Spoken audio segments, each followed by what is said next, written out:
This is the broadcast from City Hall, the home of the Greater London Authority. Please stand by.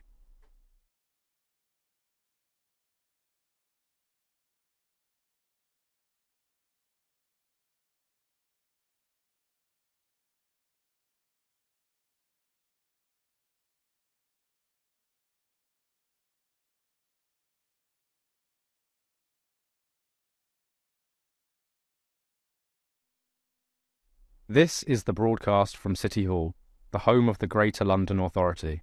Please stand by.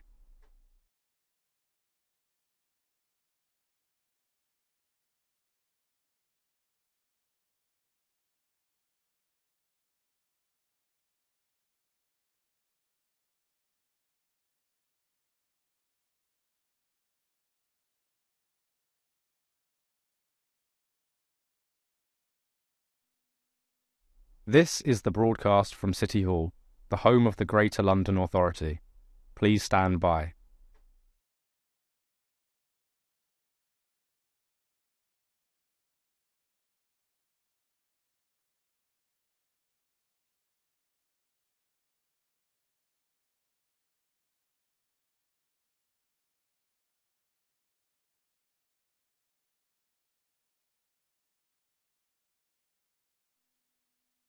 This is the broadcast from City Hall, the home of the Greater London Authority.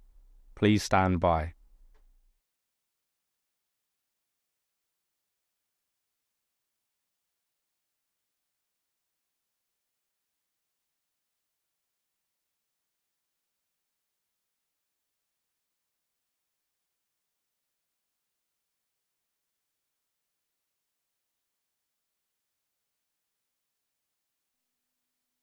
This is the broadcast from City Hall, the home of the Greater London Authority. Please stand by.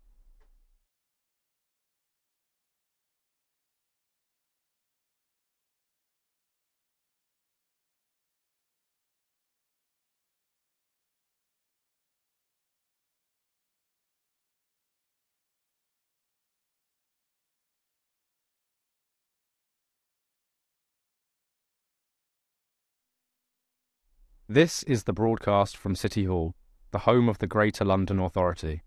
Please stand by.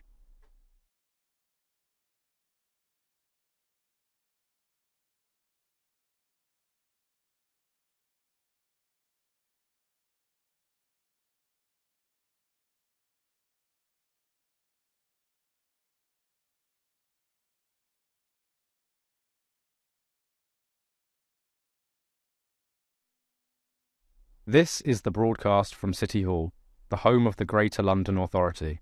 Please stand by.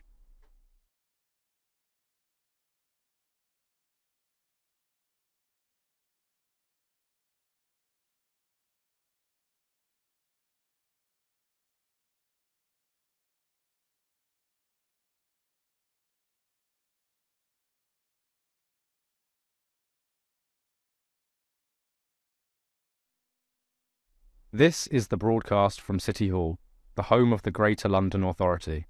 Please stand by.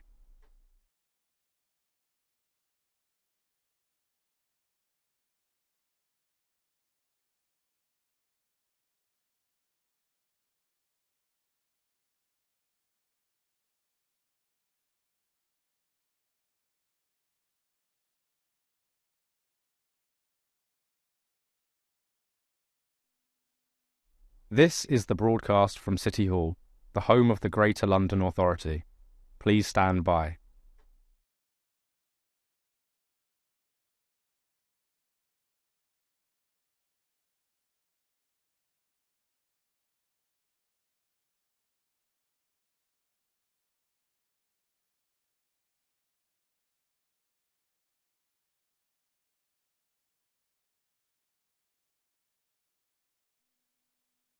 This is the broadcast from City Hall, the home of the Greater London Authority. Please stand by.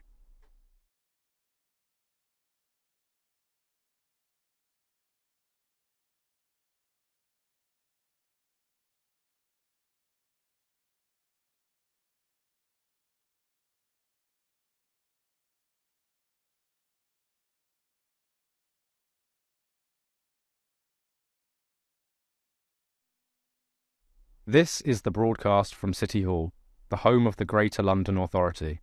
Please stand by.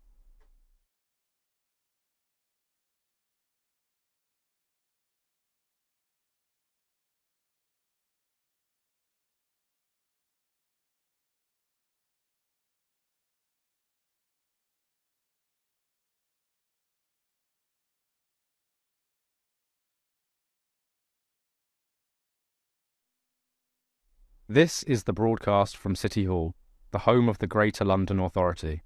Please stand by.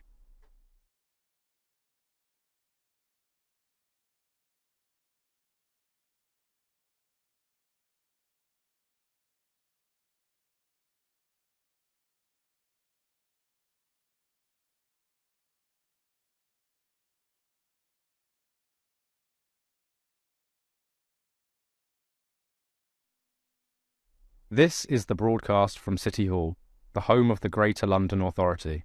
Please stand by.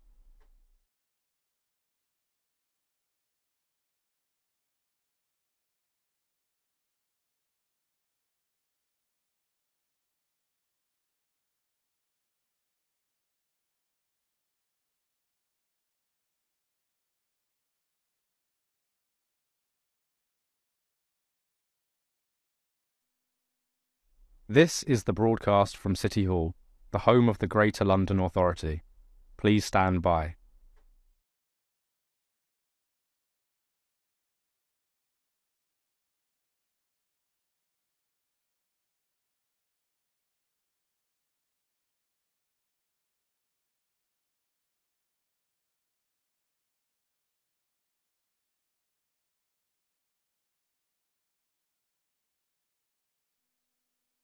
This is the broadcast from City Hall, the home of the Greater London Authority. Please stand by.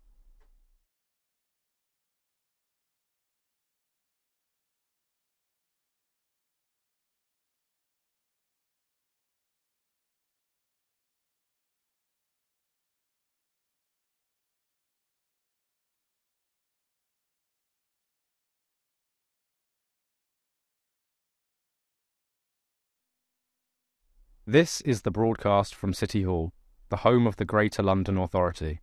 Please stand by.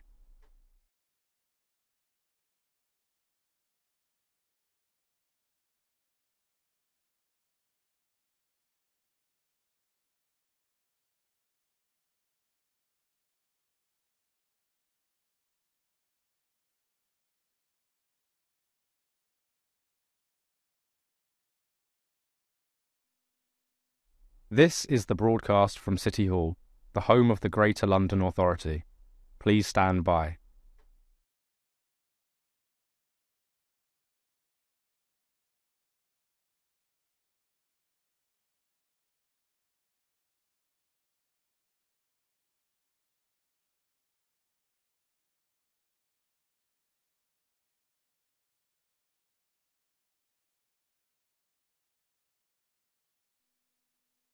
This is the broadcast from City Hall, the home of the Greater London Authority.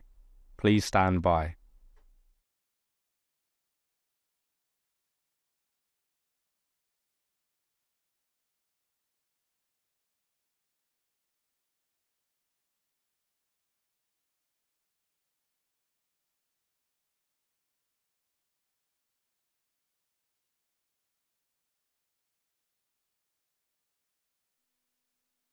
This is the broadcast from City Hall, the home of the Greater London Authority. Please stand by.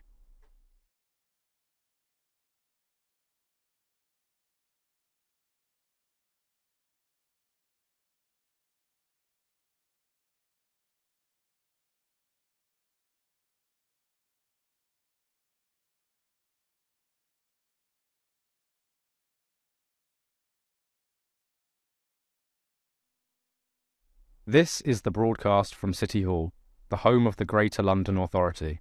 Please stand by.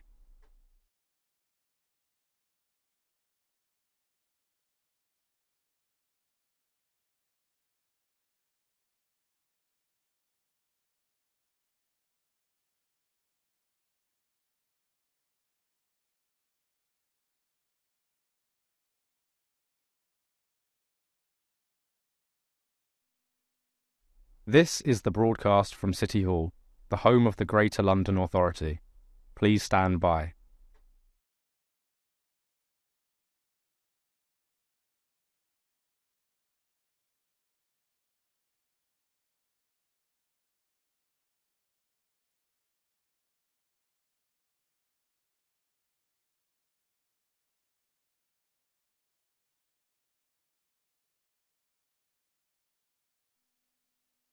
This is the broadcast from City Hall, the home of the Greater London Authority. Please stand by.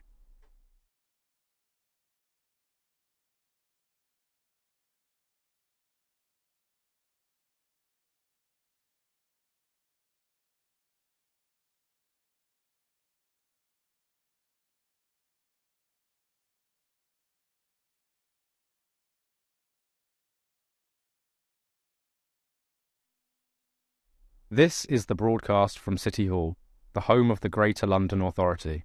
Please stand by.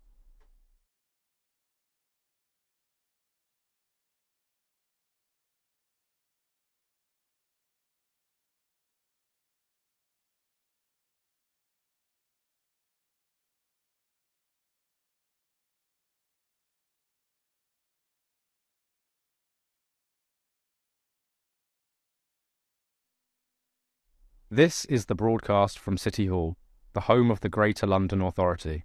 Please stand by.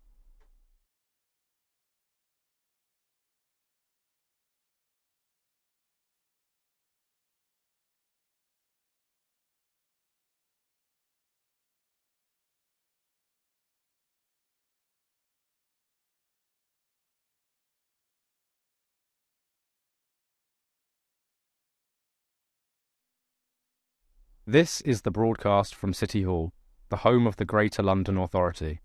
Please stand by.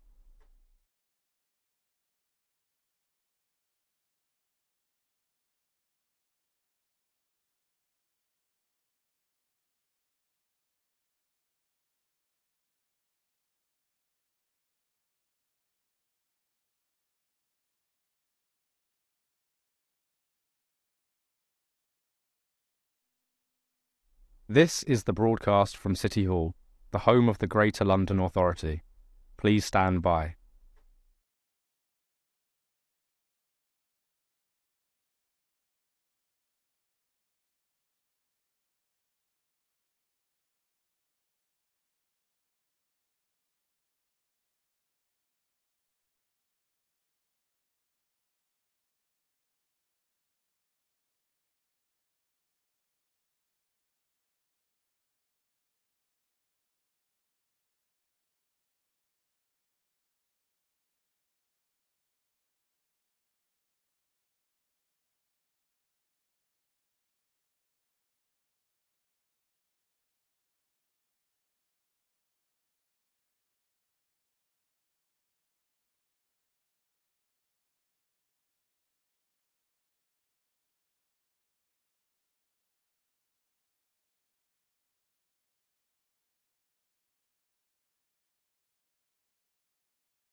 The London Assembly is the voice of London, composed of 25 members elected at the same time as the Mayor in order to hold him to account and to scrutinise his policies. Can I welcome members, officers and the public here in the gallery and watching on the webcast. This is a Mayor's Question Time meeting of the Assembly, which means that all members are invited to attend and ask questions of the Mayor. In case of emergency and any need to exit the building, guests seated in the public gallery should follow security staff and Assembly members should follow the meeting clerk. Please may I remind you to silence your devices, which is not a bad reminder for me, actually, to silence your devices, and can I ask the Mayor and members to position their microphones so that they can be heard clearly, moving it closer to you by picking it up from the base, not the neck, as required. Members are reminded that any electronic devices should not be placed in front of microphones, which must be turned on to speak and turned off once finished. Members are also reminded to turn off any mobile hotspots for the duration of the meeting. Can I ask the clerk, Rebecca Arnold, to confirm any apologies for absence? Thank you, Chair. We have apologies for absence from Assemblymember Baker and Assemblymember Desai. Thank you.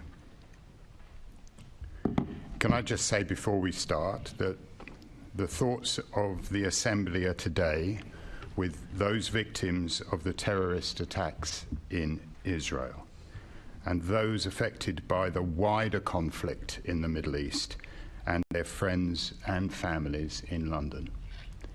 And I also believe that our thoughts are with those victims and their families in London of the earthquake in Afghanistan. So, if I can now move on, can I welcome to the public gallery second-year BA journalism students from the London Metropolitan University. Hey, hello. You can wave. I'm not going to throw you out if you wave.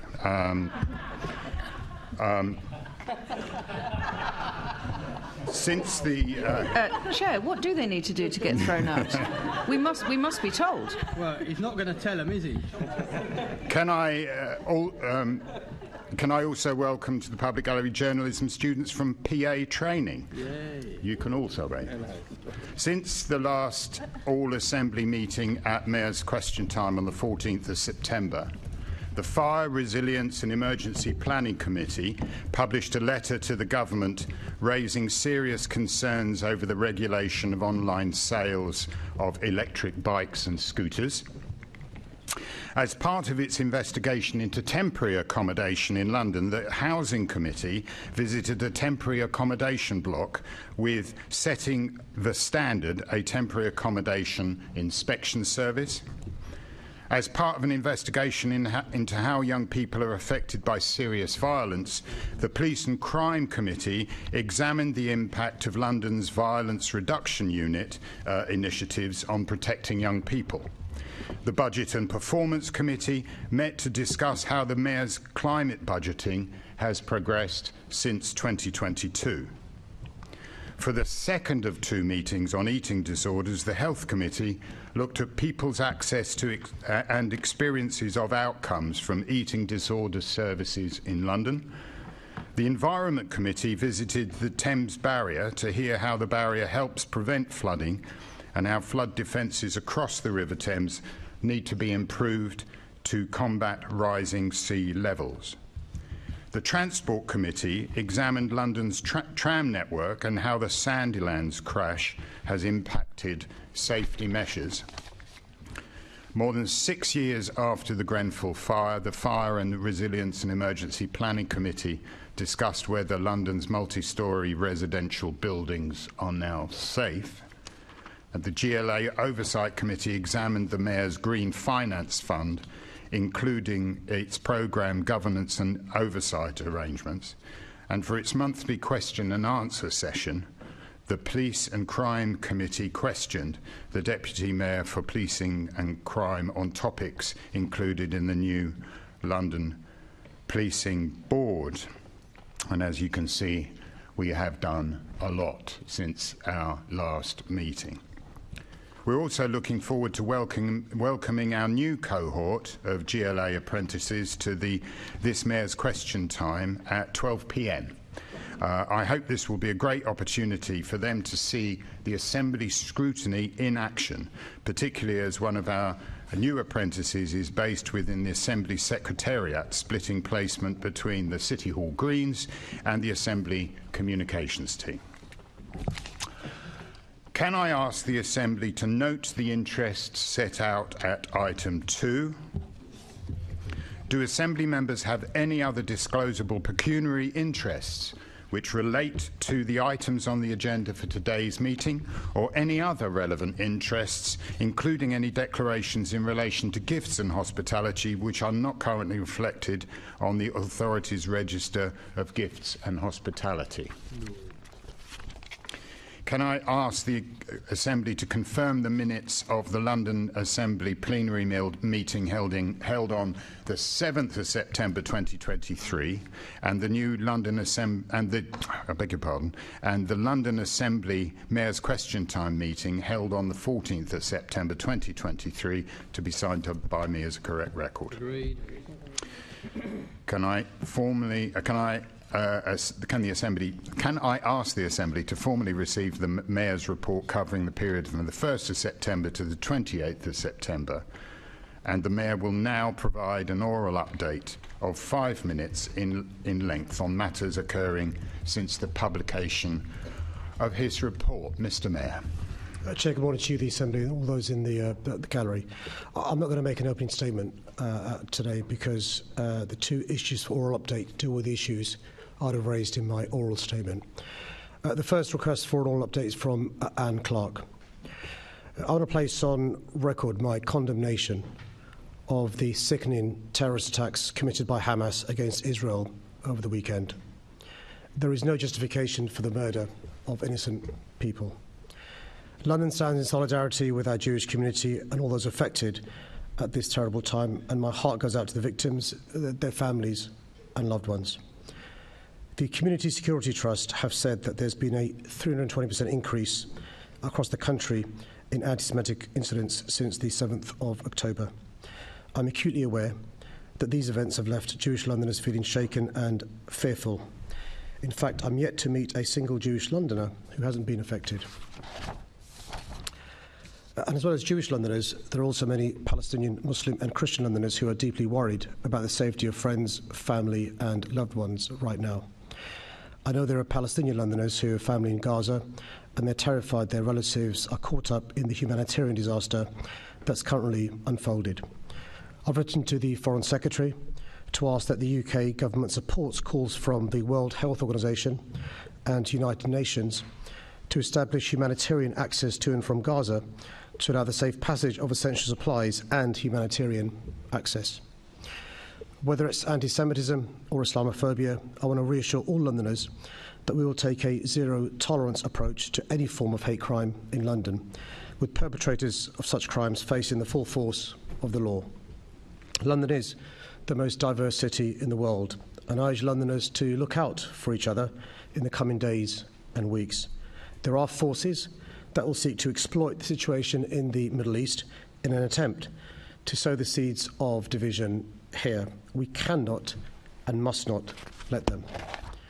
Ever since news broke of these devastating terrorist attacks over the weekend, I've been in constant dialogue with Jewish leaders, communities and the Metropolitan Police, who are alert to the gravity and risks of the situation. The Met Police Service has stepped up patrols with an increased police presence designed to reassure London's Jewish communities and deter any further hateful acts. This includes a rolling programme of security visits to all London synagogues and communities aiming to reassure London's Jewish communities. The Met Police Service has already arrested several individuals in relation to recent events in London and will continue to treat any reports of hate crimes with the utmost seriousness. She has also asked for a second oral update in relation to High Speed 2.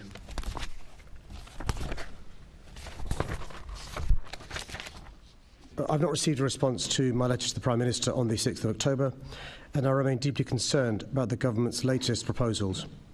The government has said High Speed 2 will eventually reach Euston, but they've withdrawn all public funding from that leg of the project. Expecting the £6.5 billion needed to be covered by private sector seems wishful thinking. This approach could result in the Euston terminus being cancelled by stealth. This would be a devastating blow for passengers, the economy and the local area, which has already been blighted by works for years. The government must, at the very least, commit to step in as the funder of last resort.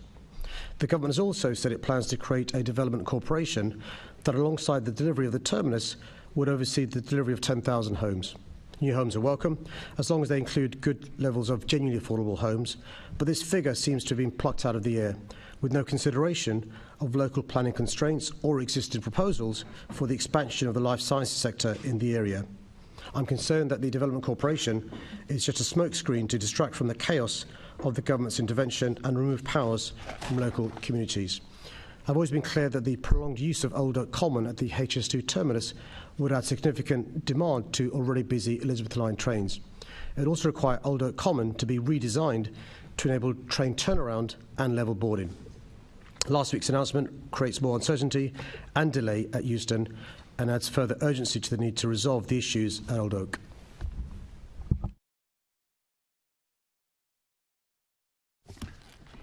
Thank you very much. Assembly Member Garrett, and then Assembly Member Hall. Assembly Member Clark. Thank you. Good morning, Mr. Mayor. I just wanted to begin by associating myself with your remarks, very thoughtful remarks just now on the situation unfolding in Israel and in Palestine. Respectfully, I'd like to ask, we were led to believe on Sunday that the Israeli flag would be flying outside City Hall from 8 p.m. on Sunday as a mark of solidarity and respect, and I noticed that it isn't there, so I just was curious to understand what was going on and when we would be seeing it there. Chair, my understanding was that the City Hall lights were lit up. We were in consultation with the DCMS, whose guidance was to fly the flag until the 10th of October. So obviously, if DCMS guidance changed, that will change. I think because of the speed of the weekend and staff availability of the weekend, it's a practical issue rather than anything more than that. I think, frankly speaking, it was easier to turn the lights on, which we've done on consecutive nights. Nothing more than that. But if DCMS guidance is for further flag flying, then I'm sure that will happen.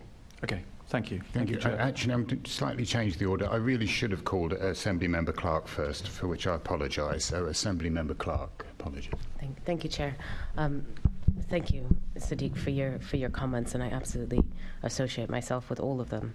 And thank you also for visiting Golders Green with my council colleague, Councillor Sarah Conway, earlier this week. When you've been meeting with communities across London, what is it that they're telling you about the support they need? Well, Chair, I came back early from Labour Party conference in Liverpool and went straight from the station to Golders Green because of the concerns being raised by the community, not just the rise of the incidents that are referred to in the CST report, but the community there is frightened. I'm not sure if colleagues realise, but if your place of worship is a synagogue, as it is, you require security.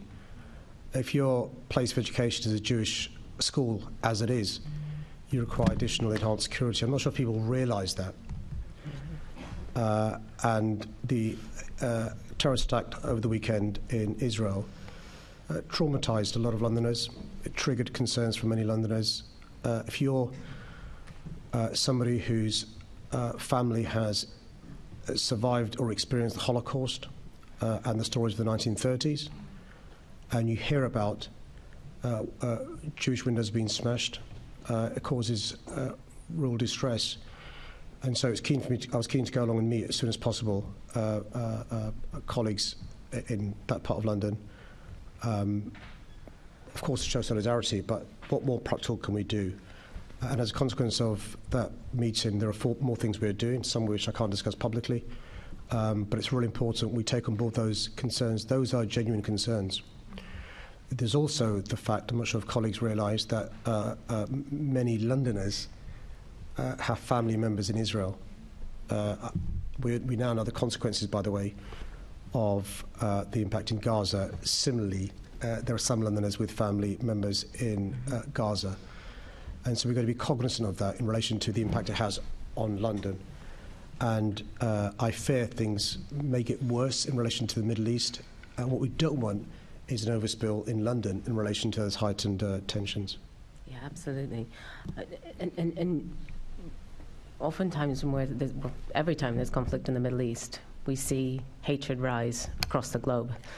In our wonderfully diverse city, how can we ensure, how can we support our communities so that what's happening in the Middle East, Londoners of Palestinian, of Israeli backgrounds are not held responsible?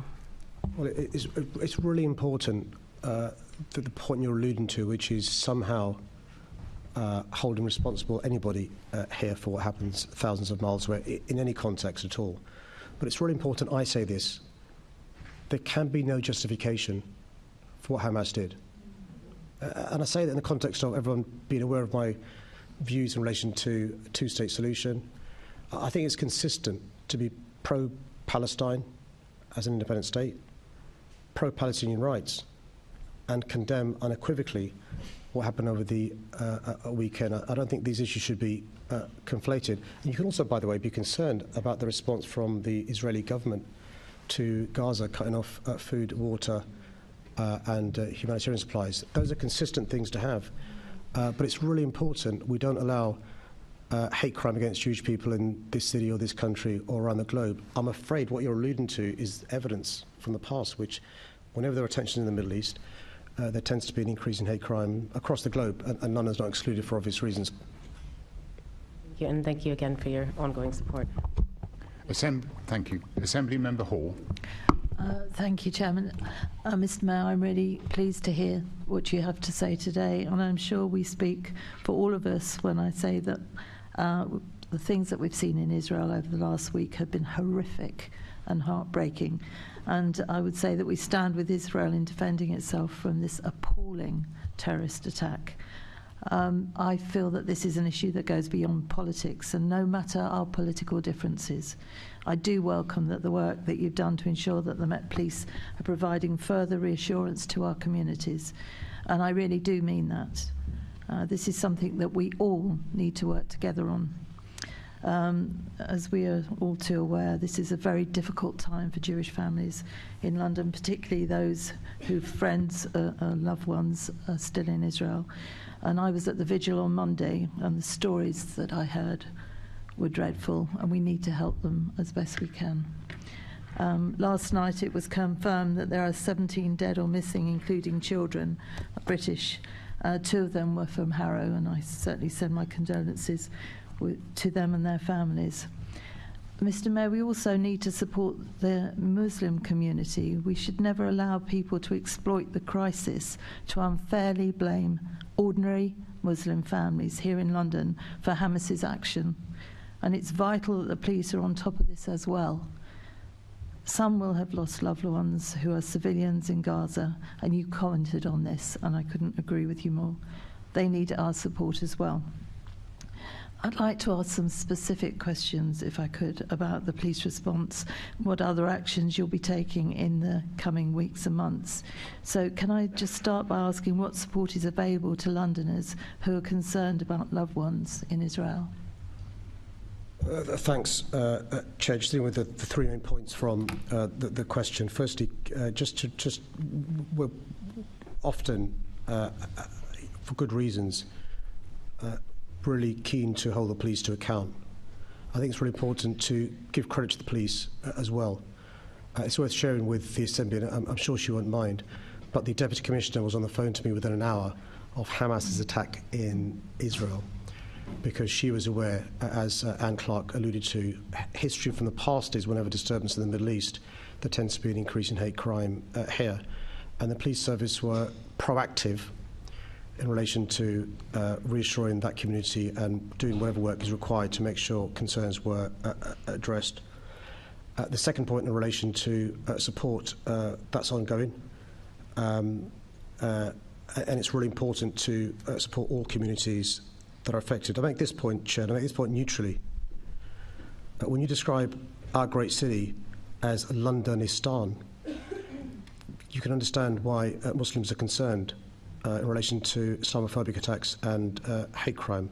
And that's why all of us, me included, have got to be cognizant of the consequences of words, because that can create an environment where, whether it's anti-Semitic attacks or Islamophobic attacks or other thoughts of hate crime take place. And I've always sought, Chair, as both the Mayor of this great city and also as a parliamentarian before that, to understand the importance of not inadvertently mainstreaming hatred that must exist never more than at the periphery. So which areas are receiving increased patrols, and how have you assessed where to deploy them? So Dame Lynn Owen, the Deputy Commissioner, has written an open letter which I can send to the member if she's not seen it, which explains some of these issues. In broad terms, the conversations between the Community Security Trust and the Met Police has helped target resources. There'll be additional resources present during congregational prayers at synagogues in the next few days. Some of the concerns raised with me and Sophie Linden when we met with the community in Golders Green have been passed on to the police. She'll appreciate we wouldn't want to obviously make all this known in the public domain. High visibility policing in and around areas of concern. The police are also live to protests taking place this weekend in London, and you'll be aware that can be a source of tension, but also some hate crime around protests. And so it's a moving situation, and I'm sure the member can get a briefing from the police privately rather than us discussing it openly for reasons you'll appreciate. Yeah, that's fair enough. I mean, also the other concern, because obviously I speak to the communities as well, is how long will these increased patrols carry on? Because I have commented before that many of our Jewish community were not feeling safe before Saturday, and you would absolutely appreciate how they're feeling now. Yeah, of course. I mean, I speak to the Jewish community on a regular basis, and as I've said in answer to a question from Anne Clark, we know what history tells us. I mean, anti-Semitism is the oldest form of hatred known to man. And, you know, Jewish Londoners, the reason why I made the point in my opening answer was because all Jewish Londoners are affected by this, and I would dare say across the country. And so with the finite resources the police have, they'll be making sure they can do whatever they can to reassure all communities, making sure that everyone feels safe. I've not been told this, but in the past, when this has been the case, there have been extractions from other parts of London. You'll appreciate why. Nobody likes that. For obvious reasons that you know why as well. I just make this point. Weekend police in our city is incredibly hard on normal occasions, sporting events, protests, public protection and so forth. And obviously there are huge pressures on the police. But I want to share, because it's important I do, I've been incredibly impressed with the police response, since the 7th of October. Any intelligence you have, please pass on to the police privately, because they'll appreciate that. So if there's areas where you think they should be focusing geographically, please pass that on, or times of day, or times of the week. Yeah, I certainly will, thank you. I mean, one of the comments that have come back to me is, you'll know there was a kosher restaurant vandalised, and the police are not treating it as a hate crime. Many in the community are asking why. Do you know the reason that it wasn't regarded as a hate crime? Yeah, I'll only repeat what's in the public domain for obvious reasons, and I think the restaurant owner himself has said he understands why it's not a hate crime. In short, again, I'll only repeat what's in the public domain for obvious reasons. The issue is the cash till being stolen as a burglary, and there were other issues in that community. I'm careful not to say things in public that I shouldn't. Okay, but fair enough. And the police have also gone back to the owner there's been a communication between those parties, and I'm reassured by the explanation from the police and the owner himself as well. Okay, fair enough. Are you satisfied then with the police's handling of the protest in Kensington, where there were 3 arrests? Is there anything there that you think could have been improved? Yeah, well, one of the reasons why the Deputy Commissioner wrote her a letter, and I thought it was a really thoughtful and well-considered letter, an open letter, to the Jewish community was because a question has been raised in relation to potential criminality not being followed up by the police. And the police have learned from previous protest. You'll remember the annual Al-Quds March in London. That's been a real source of concern for the community. And so Hezbollah, Hamas are prescribed. Support of those organisations is a breach of the criminal law. Incitement is a criminal law as well. So the police have been more proactive.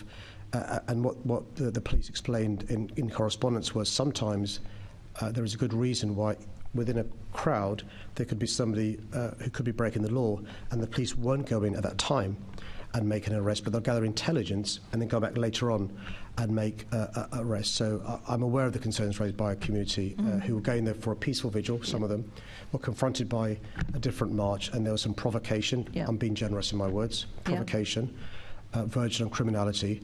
The police are following that up, and if anybody's got any mobile phone footage or whatever, please pass it on to the police. Yep, I would endorse that. It's concerning because many prominent Jewish people have expressed their shock that people have been allowed to glorify the terrorist attacks by Hamas. Stephen Pollard, who's the editor-at-large of the Jewish Chronicle, said, "What is the point of the police?" So, I mean, I can gather, I assume your view on that, but how do we quell these views? Well, I mean, Stephen's somebody incredibly experienced and a Londoner, and I'm sure he's already done so. But to speak to the police in relation to ideas he's got, the police are being proactive in relation to what they can do. They take advice on throughout the course of a day from the CPS about the possibility of bringing charges. I've received good feedback from the communities, some ideas from the communities. And I think the point of the open letter from the Deputy Commissioner was to explain policing in relation to the powers the police have to make arrests and so forth. But if anybody's got reports of criminality, please report it. One of the things I was trying to get across when I was at Golders Green this week is please report. In fact, speaking to one of the journalists, I'm not going to breach confidences, but she herself was a victim of anti-Semitism and in my view, a breach of the Public Order Act. When she went to the vigil, hadn't reported it, and I'd encouraged her to report it. It's really important that people report it. And, I think the reason why Stephen's point is so valid is people may think there's no point in reporting it because nothing will happen.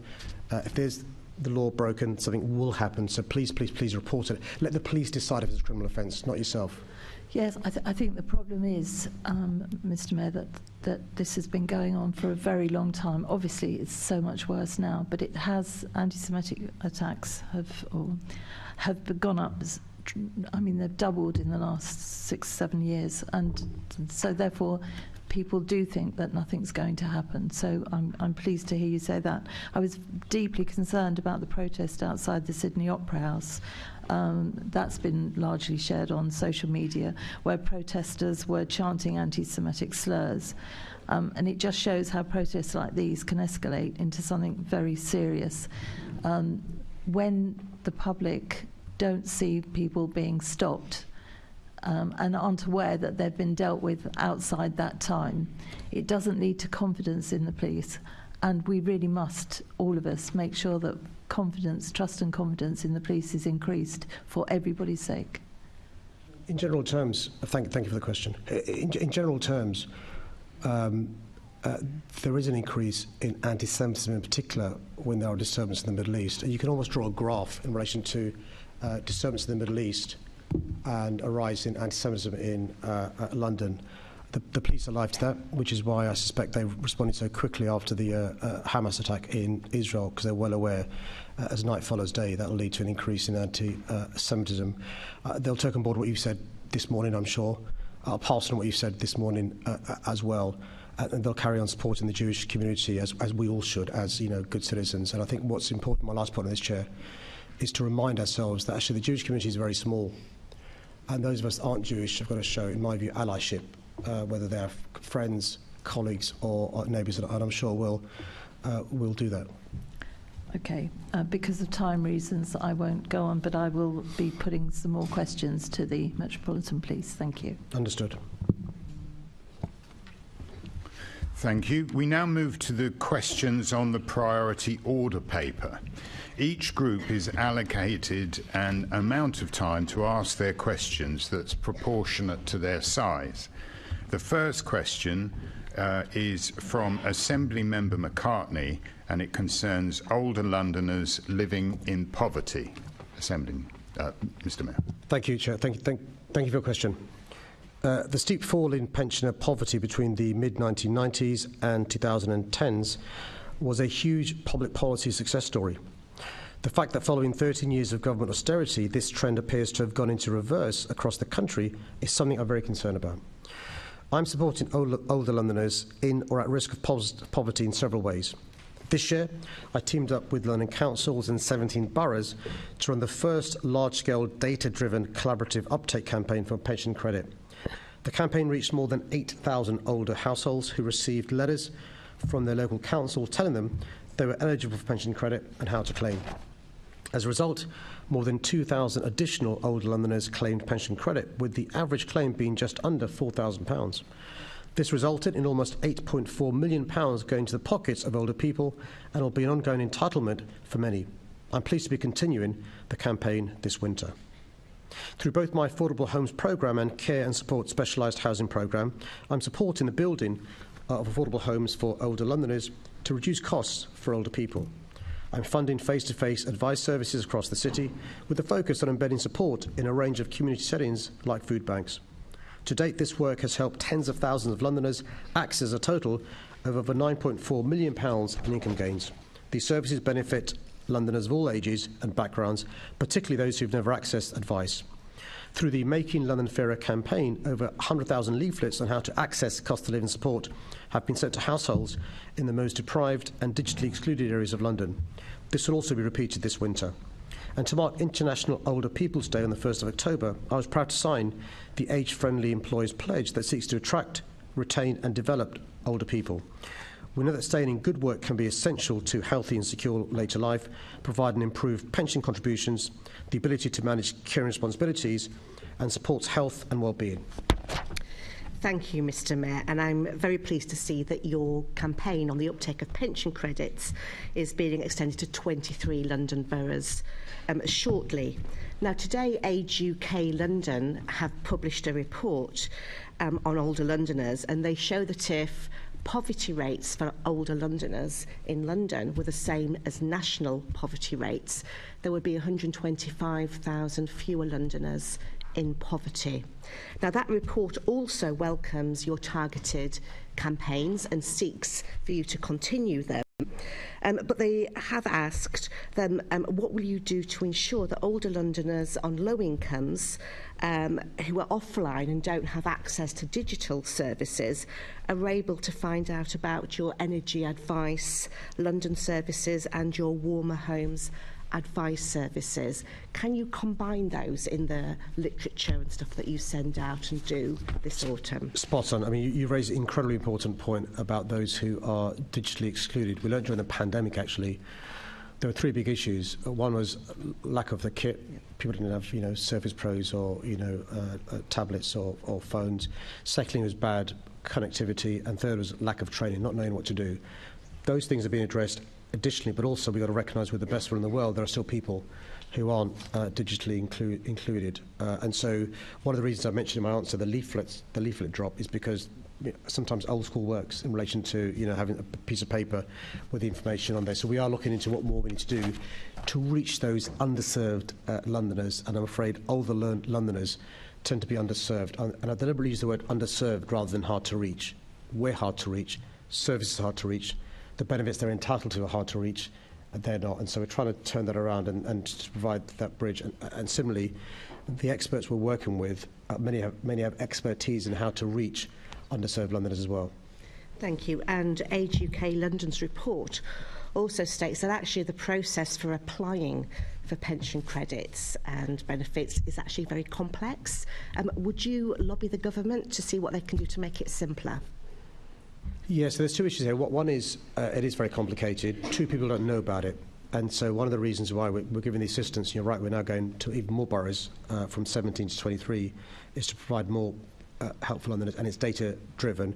I'll make the point you made to the government as well in relation to making it as simple as possible, particularly for those who won't have access to our experts and so are doing it themselves. And it is really important to make it user-friendly. And it's possible to make it user-friendly without reducing anti-fraud devices. I mean, I think one of the reasons why there are the way it's designed, I suspect, is to try and reduce fraud. I think it's possible to make it user-friendly, simple to use, and deal with any issues around fraud.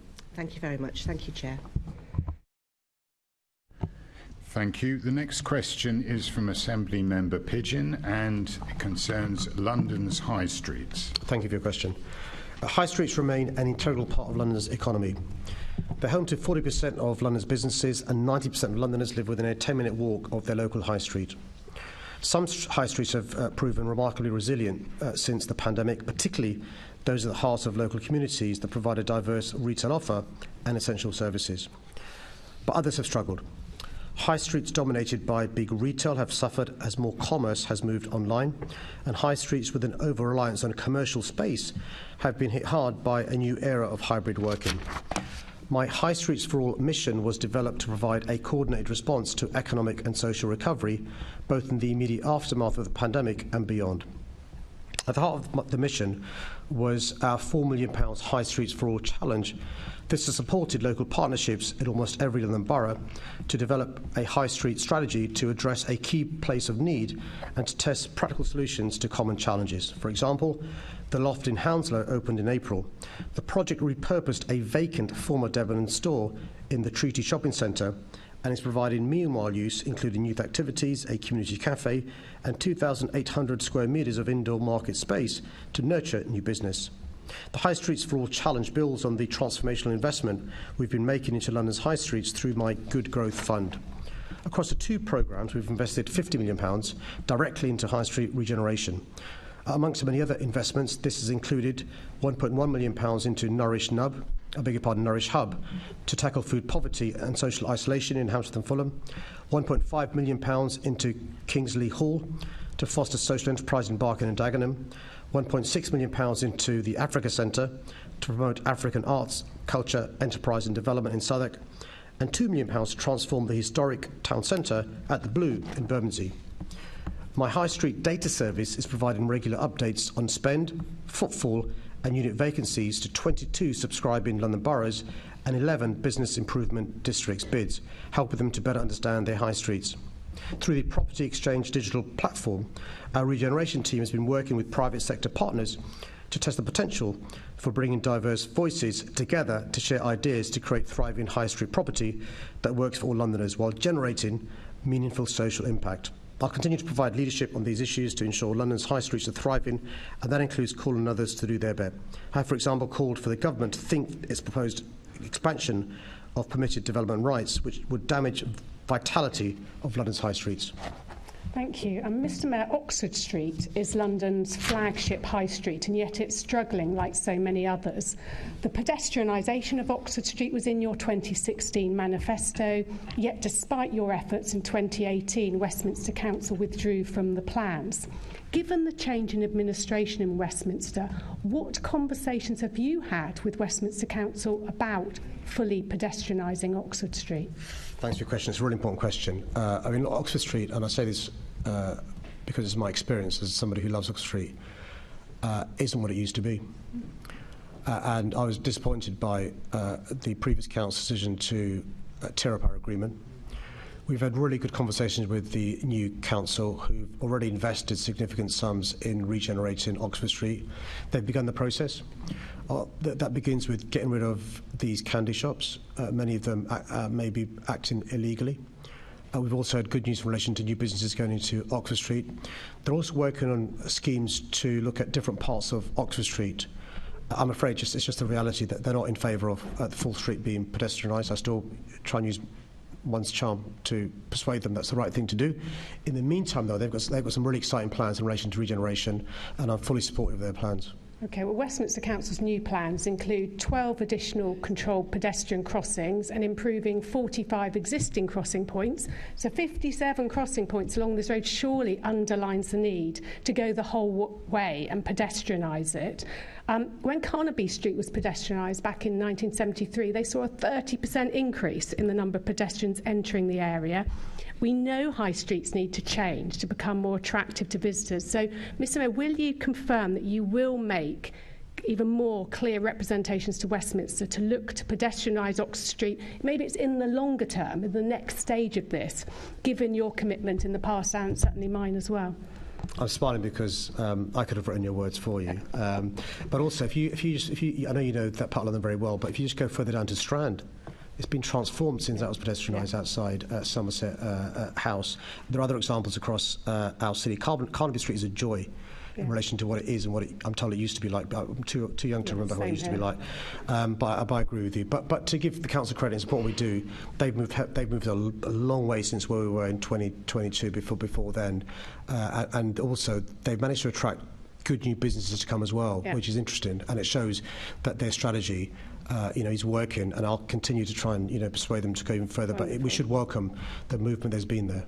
Okay, great, thank you. Yes, I do, clearly. But the way we shop and access services has changed dramatically over the last decade. You've outlined some of the work you have been doing in this area.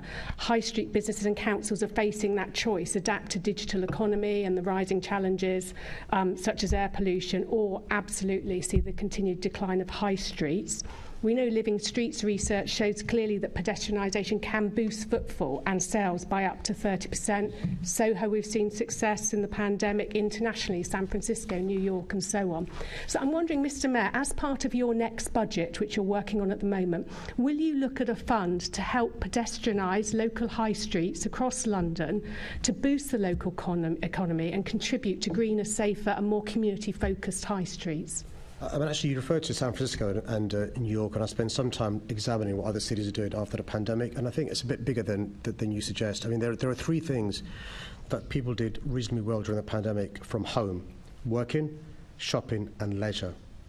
And if we're going to make those three things as successful as we were pre-pandemic, we're going to improve the experience of shopping. So that's why I'm asking, will you commit to a fund in your budget? Yes, so we have got a fund in relation to what happens post-pandemic. It's not specifically in relation to the issue you suggest. I think it's not as simple as that in relation to the challenges post-pandemic for return to office, return to leisure in the centre, but also return to shopping. Well, I hope you might consider it. Thank you, Mr Mayor. Assembly Member Bakari. Thank you. As we were saying, the cost of living, energy cost, pandemic and even Brexit has impacted small businesses on the high street. The traditional high street model is struggling, and as you mentioned, your High Street for All programme encourages local authorities to improve the offer on the high street. Sutton Council have taken really bold action by taking ownership of buildings and creating leisure spaces, hybrid units, where council services and community spaces operate together. Will you commit to working alongside councils to create a best practice guide to rejuvenate high streets and follow progressive action taken in places like Sutton? Well, I think as evidenced by my first answer, we've committed £50 million. £50 million to our high streets, the combination of the Good Growth Fund and the High Streets for All Challenge. I gave just three examples of some of the work we're doing with councils, which then you pass on the experience with best practice, whether it's in Hammersmith, the Norwich Hub, Barking and Dagenham, Kingsley Hall, Southwark, Africa Centre, Bermondsey, Southwark. Yeah, it'd be great just to kind of combine all of that as a best practice guide coming from you. And they do, or the Hounslow, the Loft. So the councils with the funding have the schemes, and then we share that best practice with other boroughs. And London Councils is doing a brilliant job in relation to sharing best practice. There are other issues. Energy bills are reducing the profit margins for businesses on high streets, particularly restaurants, pubs and hospitality venues. The Federation of Small Businesses has recommended the Help to Green scheme, which includes setting up an online hub with practical advice and links to current support schemes. The scheme could include GLA-specific grants to help London SMEs insulate their buildings. Will you commit to helping London's struggling high street businesses tackle their energy bills by introducing the FSB's Help to Green scheme? We're already doing that. So one example is in relation to supporting businesses to retrofit their buildings and energy supplies. We worked with the bid in Southwark, and what we saw was after a year, because of our funding, and by the way, this shows actually tackling the climate emergency reduces to smaller bills and it addresses the cost of living crisis, being pro-environment, it's being pro-business. And so in Sadiq, we had an example working with the BID and the council of the businesses there seeing a massive reduction in their bills because of things like insulating their properties and so forth. And that programme has now been rolled out to other bids across the city and other councils. The FSB are working with us, as indeed are the London Chamber of Commerce, as indeed are Business and London. There'll be an online hub that brings it all together? In fact, you may want to consider the London Business Hub as somewhere you can go to and see some of the work we're doing. So the London Business Hub, an online hub, provides advice, a one-stop shop to, in particular, small and medium-sized businesses, because the big ask they had was one place to go to. If you employ 4 people, and they also are people on the front line, human resources, doing the wages and so forth, you haven't got time to have somebody go and applying for complicated forms. So what they asked us for was a one-stop shop, an online hub. Yeah, you can, though, on the online hub, ask for a face-to-face meeting as well. And so it's online hub, but signpost into face-to-face meetings as well in the shop. So rather than you coming to City Hall, they'll go to you. In 2017, you published your vision for London as a 24-hour city, which includes increasing opening hours, not just for pubs and clubs, but for museums and cultural venues. But the strict rules on Sunday trading has been holding London back for years. In 2016, the government showed willingness to devolve those powers relating to Sunday trading. However, this has not happened and prevents London from being a global 24-hour city.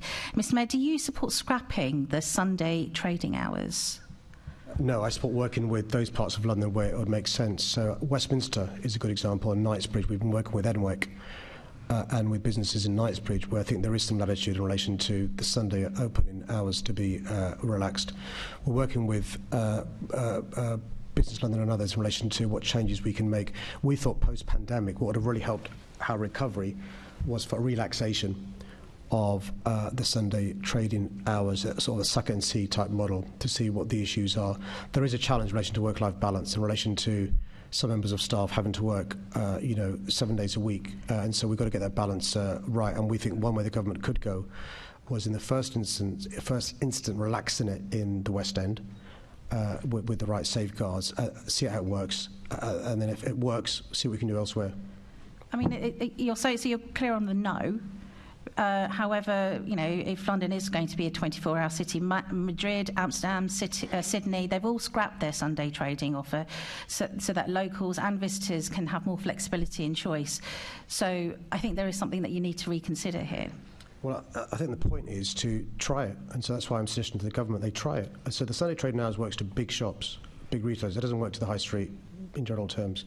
And so, for example, the government could pilot it in the West End. And that's the point I'm making is, rather than simply repeating the legislation, I'm not saying no forever. I'm saying don't repeat the legislation. Amend it to allow businesses in the West End who are struggling to open for longer than the hours they're allowed to open for. The short number of hours, particularly post-pandemic, we're talking about the experience with Caroline. We're going to improve the experience. The joy of shopping from home is you can do it 24 hours a day, 7 days a week. And I know you're not suggesting that all our shops should be open 24 hours a day, 7 days a week. But the experience of longer opening on Sunday may be a good one, because sometimes shopping is leisure. Thank you. I'm sorry to intervene, Mr. Mayor, but the Liberal Democrat group are now out of time. In fact, you gave them quite a few more seconds there. So the next question concerns healthy streets in every borough, and that's coming from Assembly Member Berry. Thank you for your question. I'm committed to ensuring every Londoner can live an active, healthy life. The Healthy Streets approach puts people and public health at the centre of investment in our streets, creating a well-connected city that has healthy residents and is a good place to visit and live. I'm proud of the investment we've made in our streets, which includes an average of £150 million a year over the current TfL business plan for safe and active travel on Borough and TfL roads. Boroughs are central to the success of this work. They're responsible for 95% of London's roads and around 70% of key bus network roads. Since March 2022, boroughs have delivered 41 kilometres of new permanent cycle routes. In 22-23, they've delivered 104 new controlled pedestrian crossings and 131 new school streets. 23% of schools in London now have a school street, and there are over 500 school streets in London, reducing road danger and improving air quality for all Londoners. Progress on cycle schemes has been impressive, with over 1 in 5 Londoners now living within 400 metres of our high-quality cycle network. And as set out in TfL's recently updated Cycling Action Plan, we'll continue to work with boroughs to build safe cycle routes and supporting a more diverse range of Londoners to access and enjoy cycling. TfL's updated cycling action plan showed there was a greater reduction in cycling risk in boroughs where the cycleway network expanded the most. I am, however, disappointed that some boroughs have failed to support the changes London needs, and some are going backwards. Tower Hamlets has decided to remove Liverpool Street schemes which have provided safety and environmental benefits and were widely supported by local communities. Kensington and Chelsea continue to fail to provide safe cycling infrastructure on key roads like Kensington High Street. I'll continue to fund boroughs who are committed to delivering further improvements to make their streets safer for all. I've allocated around £69 million to support Borough Healthy Streets delivery this year alone. I'm pleased that almost all boroughs have received some funding to deliver a range of infrastructure and behaviour change schemes. This investment will deliver more school streets, new pedestrian crossings, more new cycle routes, more bus priority schemes and free cycle training for children and adults across London. Thank you, Mr. Mayor. It's a good rundown. I really do appreciate the hard work that goes into making healthy streets happen and the funding that you continue to provide. We need that continued funding. We need experienced officers, political will and support from the boroughs to make these changes happen. But like you say, it's really patchy, and we've seen this series of boroughs that are not only not acting but also reversing things. Oxford Street, as you talked about earlier, it's a different situation now, but the previous council caused problems. Kensington and Chelsea took out a protected cycle lane. They took out protection for cyclists. And now, as you mentioned, Tower Hamlets are ripping out their own healthy street schemes. Now, this is a bigger issue and a precedent, and I think you should not find it acceptable that boroughs are removing and blocking healthy streets that have been agreed with you. Surely it's time now for you to use the powers that you have to intervene more decisively. Well, Chair, there's two things. As a matter of principle, I think power should be devolved as local as possible. I think councils should be in charge of their roads. I feel that quite passionately as somebody who was a councillor for 12 years. So we've got to work with councils. I don't want to take powers away from them. I think you're alluding to the GLA Act, which does give us some powers. I've looked into the possibilities where the GLA Act can be used. And it's not a secret. I looked into its use in relation to Oxford Street. It's very difficult in relation to chances of success. And what I don't want to do is waste taxpayers' money on lawyers and court fees and an adversarial system. That will lead to not the outcome we receive. So we're going to carry on talking to councils, trying to persuade them to do what we think is the right thing to do. But I think we've got to be very careful about an impression being given that City Hall will force councils who, for whatever reason, I may disagree with the reasons, decide to change their minds. I mean, Mr. Mayor, I'm not suggesting you use these powers lightly. I'm saying that this is an important test case, and I don't think the powers were put into the GLA Act thinking they would never be used or that using them would not be necessary. It is really clear you're meant to take action when your agreed work under your strategy is frustrated, and I don't think you can sit on the sidelines. You didn't do that with ULEZ, which was a big strategic issue. Londoners need you to stand up for other policies that are affecting their lives as well. Now we have talked about these powers before. I've spoken with Will Norman, your Walking and Cycling Commissioner, about these powers since last year. And I do think that you need to look again at using these powers. You've got them from sections 145 to 153 of the GLA Act. Will you go away and look at that again? Well, I just remind everyone, we won the ULEZ court case 6-0.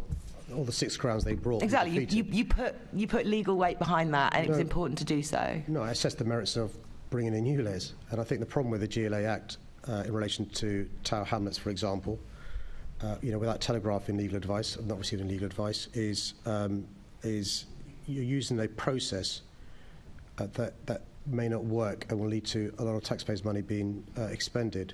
And so we'll always explore whatever avenues there are. All options are on the table. You will know, for example, it's possible for us not to give the LIP money to councils if they're not following the MTS policies and stuff. So we're considering all options. The GLA Act is just one of them. Okay, I'm not satisfied with your answers today. I do think you need to do something. I'm going to have to write to you with more details of what I think you should do, and I look forward to seeing your rapid reply. Sure, thanks, Sean. Yeah. Assembly Member Garrett, please. Hello, just on this topic of healthy streets, obviously a typical component of a healthy street is a 20-mile-an-hour speed limit, which of course would apply to buses as well as all other traffic. TfL don't automatically adjust the bus timetable when that happens, and obviously we now have very widespread 20-mile-an-hour limits, which, you know, it's not one or two small areas. It's, you know, TLRN is increasingly 20 mile an hour. What bus drivers tell me is that puts undue pressure on them to try to hit a timetable that's no longer legally achievable because of the new lower speed limits. That isn't a recipe for a healthy street, is it? I speak regularly to bus operators and bus drivers, and I've not been told that in relation to that affecting timetables. I'm happy to take that away. My understanding is that actually the 20 miles per hour limits don't really affect the speed of the journey of buses. You'll be aware of the bus lanes, and we've got more bus lanes now across our city, but that's new to me in relation to the 20 miles per hour affecting bus timetables, and it's very new to me. Bus drivers being worried about that as a consequence of that, but I can take that away if that's what you, and I'm more than happy to speak to you offline about any particular concerns on routes. Well, I appreciate not every single MQ that gets submitted, especially the written ones, you personally review, but I have asked several written questions about this before, and the response that I've had back is to the effect that there's no automatic process of reviewing bus timetables when there's a change of speed limit, and the process amounts to a sort of wait-and-see approach of seeing if it's no longer achievable in practice and then adjusting it if necessary. What bus drivers tell me is what that amounts to, you know, in the real world, away from sort of a theoretical world. What it means in practice is they get a long period where they're pressured to try to meet a timetable that they just can't meet. So it means, you know, all of the ways that they can save time, none of them are very legal or safe. You know, aggressive driving, maybe not following the speed limit, or also curtailing the breaks that they're supposed to have at the end of each route. So I have written to you about this before. I mean, presumably you would agree with me that, you know, if you take a mile of a route across a route and you knock it down from 30 to 20, you know, that's going to add an extra minute. So logically, it would make sense to add a minute to the timetable. Well, we're assuming in this hypothetical situation that a bus is travelling without stopping during that period of time. Anybody who's been on a bus in London knows that's not the case. And so I'm more than happy to take this away in relation to journey times. That's not the evidence we have in relation to aggressive driving, breaks being shorter than otherwise should be. I also speak regularly with trade unions who represent the bus drivers. Nobody said that to me in relation to bus drivers having inadequate break times between journey times. But again, I can take that away. And if you can provide me details, I'm more than happy to look into it. I'll be happy for you to do that. In the meantime, would you be able to send me what you understand as the process for, you know, reviewing timetables or whatever the process is, particularly when there's a large element of 20 mile an hour introduced in an area? I'm more than happy to respond to the member offline. Thank you, Mr. Mayor. Thank you, Chair. Thank you. The next question has been withdrawn, so we now move on to a question concerning child poverty in the name of Assembly Member Ahmad. Thank you, Chair. Thanks for this question. No child should grow up living in poverty. This cost of living crisis has hit Londoners with children especially hard. That's why I'm doing everything in my power to support low-income families. This year I've implemented an emergency £135 million programme to expand free school meals in state primary schools. I know it's opposed by some members of the Assembly, but it's already benefiting up to 287,000 children across London, saving families upwards of £440 per year per child. My free holiday meals programme acts as a safety net in the school holidays, and hundreds of thousands of low-income families have received more than 5.5 million meals since it was launched in April. My Food Routes programme is continuing to support local food partnerships to develop more sustainable and resilient approaches to tackling food insecurity in their communities and raise awareness of underclaimed entitlements such as Healthy Start vouchers. We recently boosted funding to our advice programmes, which have already put £9.6 million in the pockets of low-income Londoners by helping them to access the support they're entitled to. I set up the Cost of Living Hub last year as a first port of call for Londoners struggling with the cost of living. It includes a benefits checker and information about debt, support and paying bills, and more. However, most of the effective levers for eliminating child poverty sit with national government. It's shocking that the government abolished the Child Poverty Act in 2016, which imposed a legal duty on them to produce a child poverty strategy and set targets on reducing it. The government should reinstate a national child poverty strategy and set meaningful targets to end child poverty. Ministers should also be focusing on improving the support it currently provides. The Universal Credit Basic Rate is at its lowest level ever relative to earnings. GLA polling shows that 67% of financially struggling Londoners are buying less food and essentials, and almost a third are going without essentials entirely. The government should also implement the Essentials Guarantee being called for by the Joseph Rowntree Foundation and others to ensure universal credit covers at least the essentials, which we sadly know many are being forced to go without. Mr Mayor, good morning. Thank you for your response. Mr Mayor, you are aware that very recently the government released figures regarding universal credit claimants, and that in London 40% of universal credit claimants are actually in work. We know that 3/4 of children living in poverty in London are from working households. How will you, Mr Mayor, use London Living Wage Week next month to increase the number of employers paying the London Living Wage? It's a really important point in your question, which is, I'm not sure people realise this, but a lot of poverty is in work poverty. So people are doing the right thing, they're strivers, and they're making it really, it's really hard for them to make ends meet. Some have 2-3 jobs. And so we've been working really closely with the Living Wage Foundation since I first became Mayor. The Statutory Deputy Mayor, John McCartney, sits on the board of Living Wage. The good news is since I became Mayor, there's been more than a five-fold increase in employers paying the London living wage. We want to be the first ever living wage city. We're on track to do so. When I became Mayor, the living wage was less than £9 an hour. Now it's £11.95 an hour. And so we're doing a number of things in the lead up to Living Wage Week, from promoting the living wage, from using the London Underground assets to promote the living wage. I've also written to major employers in London explaining the benefits of paying the living wage. It helps with recruitment, helps with retention, helps with productivity, and we're going to carry on encouraging more and more Londoners to pay the London living wage. Thank you, Mr Mayor. Mr Mayor, how does the government's mismanagement of the economy, you remember when they crashed the economy, impact on tackling important issues such as child poverty in London?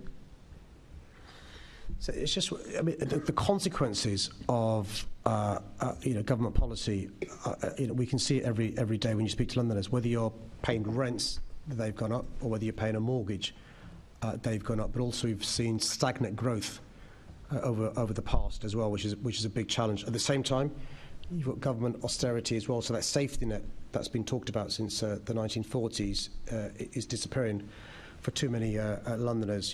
Bills are going up. And so forth. So what we need to do is to make sure we get more growth in our economy, reverse austerity where we can, and support those people who are really struggling. I mean, there's not just a cost of living crisis, there's a cost of doing business crisis as well. It's one of the reasons why I'm sure the high street questions were asked and stuff. And so we're going to address all those issues. We're doing what we can from City Hall with the limited resources we have, help people deal with poverty, free school meals, help with poverty benefits claimant, helping businesses flourish and thrive, pay the living wage and so forth. But it's really difficult when you've got a government that clearly is anti-business and anti-growth. Thank you, Mr Mayor. Thank you, Chair.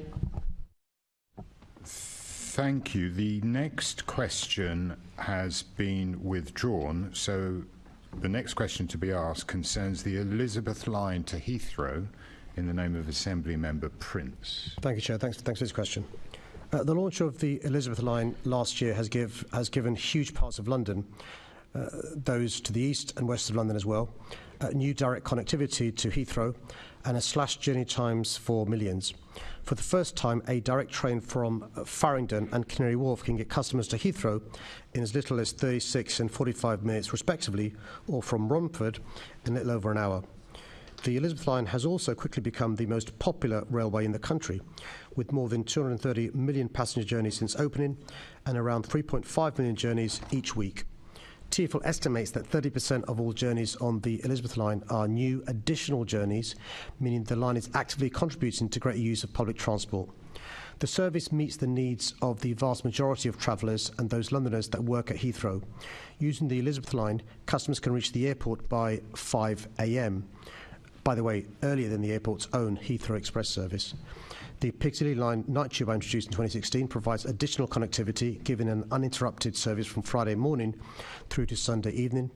Heathrow is also served by several night buses which run from 11 p.m. until 6 a.m. This includes the N9, which travels direct from central London every night of the week. Superloop services run from West Croydon to Heathrow from 4:10 a.m. every day, with services running every 15 minutes, providing efficient and reliable links from southwest London to the airport. TfL's in regular conversation with Heathrow Airport about night and early morning bus services like the A10 to ensure staff can get to the airport for early shifts. Currently, the ability to run trains any earlier in the morning on the Elizabeth line is limited by Heathrow Airport, who own and maintain the section of track that the Elizabeth line uses to operate into Heathrow. Their need to complete safety checks and maintenance works overnight means it's not possible to run trains before 4:40 a.m.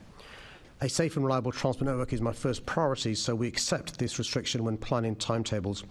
Of course, TfL will continue to work with partners to deliver the best timetables to meet customer needs and, where possible, enhance transport connections across London to our airports.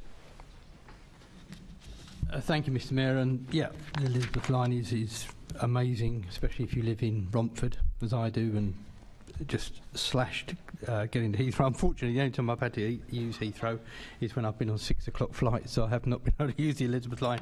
And believe you me, it takes hours to get there by the alternative routes that you suggest. If it is the case that it is Heathrow that are the blockage, shall we say, can you just give us the assurance that TfL will continue to work with Heathrow in order to try and unblock that in some way? Yeah, just to explain, because I looked into this when you asked the question. So there are only 2 tracks. In other parts of the network, there are 4 tracks. So you can do maintenance on 2 tracks. You can use the other 2 tracks. The problem is there are only 2 tracks, and they've got to do the maintenance. And so we're not really sure what else they could do except do the maintenance at night time, which presents the problem you're talking about. So we'll carry on talking to them in relation to what can be done. But, being frank, unless you have 4 tracks, with 2 tracks, you've got to maintain them at some time, and the night time is the best time to do it rather than inconvenience in the daytime. Thank you, Mr. Mayor. For the next item, I'll hand over the chair to Assembly Member Dr. Sahota. Over to you, as a sort of a Bob, to ask your question. Thank you, Deputy Chair. The warehouse project created a unique public makerspace in Barking and Dagenham over 5 years. The project has promoted the circular economy, enabled nearly 10,000 local residents to work together on a range of neighbourhood initiatives, and made significant improvements to local people's lives. The warehouse is an example of meanwhile use, a space being used for a set period for a purpose that might not be viable forever, while the owner of the land plans what to do with the land in the longer term. There are literally dozens of these across London at any one time. In this case, the original lease was negotiated on a peppercorn rent on the basis it would be time limited to initially 3 and later 5 years, while the council developed its wider regeneration strategy for the area. Now that the project has ended, GLA officers are supporting local residents through the Participatory City Foundation and the London Borough of Barking and Dagenham to secure an effective legacy following the closure of the Everyone Everyday Warehouse project. The assets purchased with GLA funding will be relocated to a range of social enterprises, charities and community facilities across the borough based on the recommendations of an independent cross-borough panel whose members include, of course, local residents. The application process for the asset distribution process is progressing, and the panel is overseeing this, met recently to review the applications and make recommendations. The decision process was overseen by Barking and Dagenham Given, a platform for local residents and anyone who has a stake in the borough and who's interested in getting involved in addressing local issues.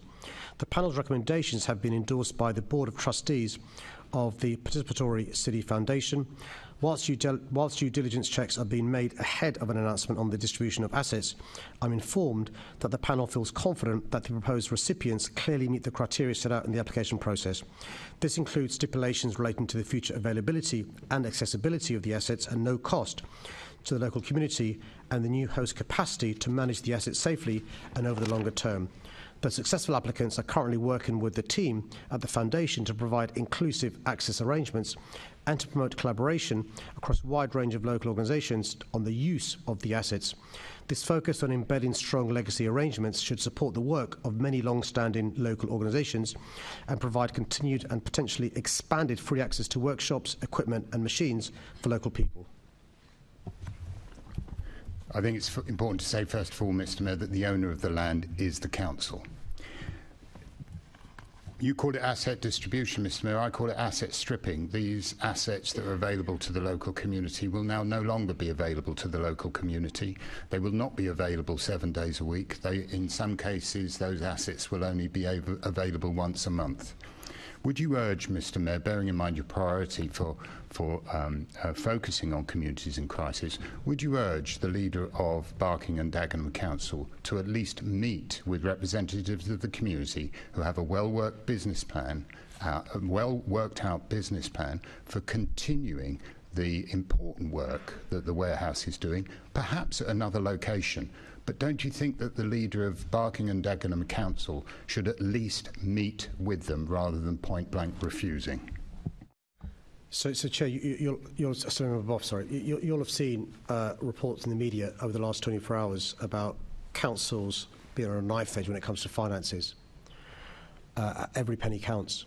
And so the council for 5 years was given this council-owned property at a peppercorn rent to the community. They've now got an option of bringing in almost £200,000 a year in rent from that property, and I can understand why they desperately need the £200,000 a year from the property. But you raised an incredibly important point about what about using those assets for the community in some other way. And so I understand that GLA officers met with residents yesterday who raised some really good points about some of the assets going to the bigger groups rather than the smaller groups, and therefore residents who otherwise would have used the assets not doing so. So my office will be speaking to the council and the panel. It's a panel that allocate the resources to see their response to some of the concerns raised yesterday from the residents. Thank you, Mr. Mayor, but you've avoided my question, which is, do you think the leader of Barking and Dagenham Council should at least meet with residents and members of the local community, which is being destroyed by their action, should at least meet with them? I know the leader very well, and he meets the community on a daily basis. He's from the community. I'm happy to pass on your comments. I've got no idea what his diary is like, have he's met them already, how many times he's met them, but I know that he's probably met many members of the community benefit from this already. But I'm more than happy to pass on your comments about a further meeting between him and the residents affected. If you can find him. Thank you very much, Mr. Mayor. Okay, back to you, Assemblymember Boff, as Chair of the Assembly. Thank you very much. The next question, it concerns the RAAC crisis and social housing, and that's in the name of Assembly Member Moema. Thanks for your question. The safety of our homes and buildings is crucial. The issue with reinforced autoclaved aerated concrete, also known as RAAC, highlights the importance of using construction products that are safe and durable in the long term, as well as conducting proper maintenance and safe refurbishment of existing buildings. Long-term government cuts are having consequences in our built environment. This is unacceptable. The government should have prioritised this vital issue before it developed into a crisis, instead of leaving our schools and other public buildings to crumble at the point that some are now unsafe. I've taken action where it's in my power to do so, and a full review of the GLA estate is underway. My Deputy Mayor for Housing and Residential Development, Tom Copley, has written to Building Safety Minister Lee Rowley twice about RAAC, once in early August and once in September, asking what steps the government's taken to identify the scale of this issue in both social and private housing. Frustratingly, we're still awaiting a reply, which makes the task of working out how many homes in London may be affected much harder. I welcome steps taken by the regulator of social housing to write to registered providers of social housing. It's vital that all building owners regularly take steps to review their properties, not just for RAAC, but for all structural and safety issues. Deputy Mayor Tom Copley and GLA officers are also engaging with London councils and the G15 to understand the extent to which RAAC may or may not be present in residential buildings. The indication from our partners so far is that the risk in social housing is thought to be low, but until a review of social housing estate is completed, we won't know for sure. Last week, the Prime Minister said that good quality housing was a basic building block that everyone is entitled to. If they're genuinely committed to ensuring homes and public buildings are safe, the government must urgently get a grip on this situation so Londoners can understand both the scale of the problem and how it will be fixed. Thank you, and good morning, Mayor Khan. Thank you for that response. So obviously the housing sector has faced issues, quite acute ones on building safety, fire safety and so on, post-Grenfell. And you know, I think people, whilst I appreciate you say that it's a low risk, given the age of buildings and newer construction, obviously doesn't have that material necessarily, but London residents will be worried that it's going to be a repeat of the years of pain and lack of certainty that they faced with fire safety. So I just wanted to know what plans there are in place for Londoners who, if their homes are identified as having RAAC, how they can access alternative accommodation while their homes are made safe, and also what thoughts you might have about who pays for any remediation costs. Yes, as you appreciate, we've been doing lots of work into this. And my understanding is that RAAC is most likely to be present in those council buildings built from the 1950s to 1990s, and with roof panels of 8 metres in width or more. And so that means that the likelihood of homes being affected is quite small. That's why I mentioned the low chances. More likely to see it in community halls on housing estates, which is a source of concern, clearly.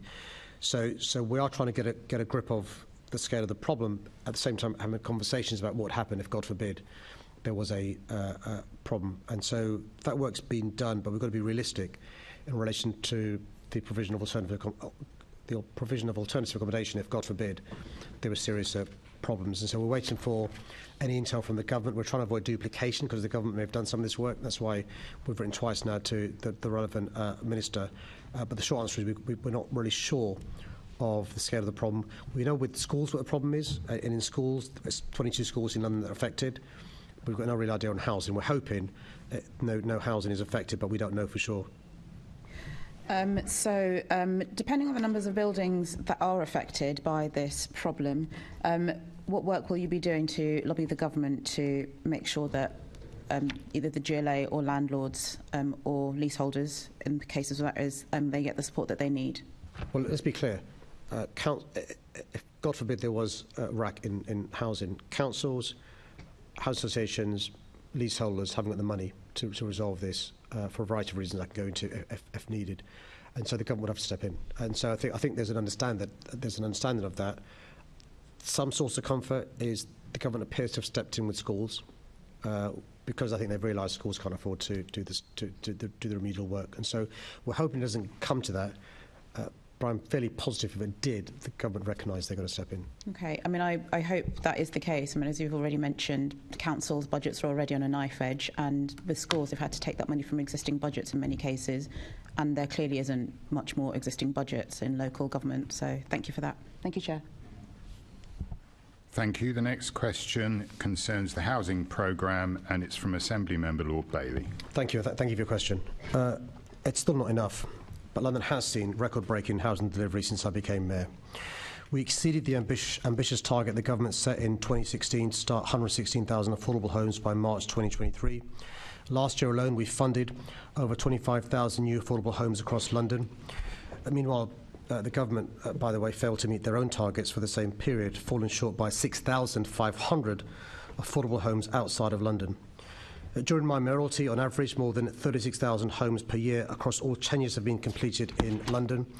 That's around 10,000 more per year than my predecessor, and more in net terms than at any time since the 1930s.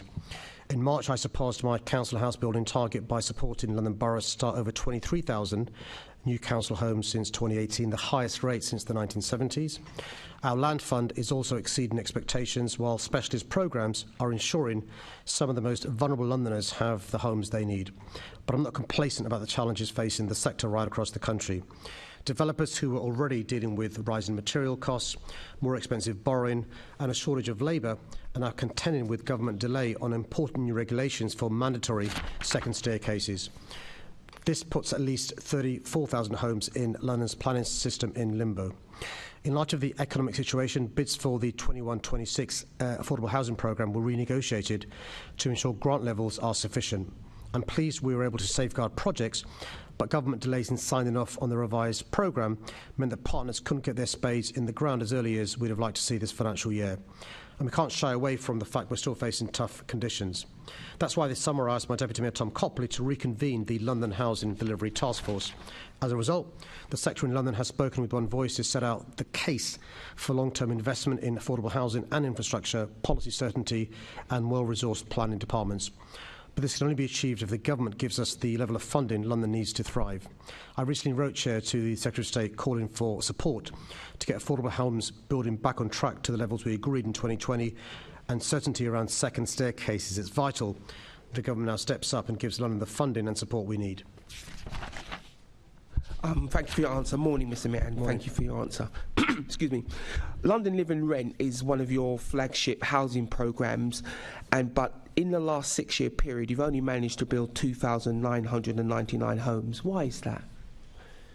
So the London Live and Rent, which is a third of average earnings, is a new scheme we brought in after I became mayor. So the deal with the government from 16 to 23, we had to agree what the different types of tenure were, and they were basically broken down into 3: council homes, London Live and Rent, or shared ownership. And so we've made sure we've kept with the government deal. We've got more flexibility, though, in 23 to 26, and so you'll see more of those in 23 to 26. So you're happy that in that period you only managed to deliver just about 3,000 homes, which of 1,750 actually have been finished, and you're suggesting it's because of the conditions around delivering in your previous affordable housing programme? Oh yeah. So the original condition was the affordable homes that we had to build had to be one of 2 types: homes to purchase for £450,000 or homes to rent at 80% market value. We managed to, during the course of negotiations, change that to council homes, London Live and Rent, or shared ownership. A lot of the contracts were in tray, but still progress was made. We'll make greater progress between 23 and 26 in relation to London Live and Rent, and also shared and also council homes. The other issue is obviously viability, because we know that there's been an increase in construction costs, inflation and so forth. So a scheme's got to be viable, and so we work with the council, who gives permission if it's not me, and the developer to make sure a scheme is viable. Sometimes within a scheme we may move from London Live and Rent to intermediate rent or shared ownership, but the ambition is for as many homes as possible council, live-in, rent or shared ownership. Of course, you're talking about the conditions going forward. There is a large amount of uncertainty, as we've discussed before, but this 3,000 figure covers the last 6 years, which were a slightly different situation going forward. Now there's much more certainty in the market. What kind of conversations did you have with developers before you introduced this programme? Were they not keen on the programme? Is that what was one of the blockages to delivering significant numbers? Sorry, I should say there is no certainty in relation to developers' costs. So there's rising material cost issues. There's more expensive to borrow issues, there's a shortage of labour issues, and there's the delay on second staircases. So there isn't certainty in relation to those issues. Sorry, Mr. Mayor, I agree with what you're saying, but that's going forward. I'm talking about a 6-year period, and in that 6-year period, the conditions were better than they are now. No, I accept what you're saying for the future, but over that period, they were better than they are now. So the deal with the government was negotiated before the Brexit negotiations, the hard Brexit, before the pandemic, before the invasion in Ukraine, before Grenfell. So the conditions were incredibly hard for developers. Notwithstanding that, they stepped up and worked incredibly hard. Private developers, councils and housing associations. And I'd remind colleagues that unlike the government and outside the country, we met our target. So the conditions were difficult between 2016 and 2023. They've become more difficult between 23 and 26, which is why the government, to give them credit, reprofiled that period. But in the same programme, same time, the government's Help to Buy programme built 42,000 homes within London. That's more on average in a year than the entire programme that you had for London Live and Rent under the same conditions. So the point I'm trying to get to is what was the problem with your programme around London Live and Rent that didn't deliver the numbers? That's not the case, by the way, in relation to building homes. So in relation to building homes, the figure over that period is 116,000. In relation to completions, it's 36,000, and we've provided certainty and worked with developers to complete those homes. If it was the case, the government had been so successful in their policies, how do you explain the reduction against the target of homes outside London? The answer is in London there's a mayor who's pro-development. Outside London there isn't. Mr Mayor, it is a fact that in London, over the same period where you only delivered 3,000 homes, the government's programme of Help to Buy delivered 42,000 homes. That's a material fact. I'm really sorry, Chair, because we're talking about numbers where I've got the numbers in front of me. 116,000. 116,000 is more than 42,000. Now, we can have a debate about that, but it won't change the fact that 116,000 I think we're is more trying to compare like with like, a similar type of home being provided. Right, so the 116,000 includes council homes, 23,000 in the last 2.5 years. It includes homes that are London Living Rent. It includes homes that are intermediate rent. And it includes homes that are shared ownership. Yeah, I understand that, Mayor. I'm trying to compare the proportion of those homes that were the same type of homes. Your scheme was brought in, particularly by you. It failed to deliver homes. I only asked the question because it was quite a good scheme. It'd be very good if the scheme was effective, because there's a large number of Londoners who need those homes. I want to know why it only delivered 3,000 homes in that period when it should have delivered significantly more. What would you do differently in the next period to deliver significantly more of those London Living Rent houses? So, Chair, I'm looking at a government-agreed table which shows, for example, in 22-23 there were 15,000 GLA affordable homes.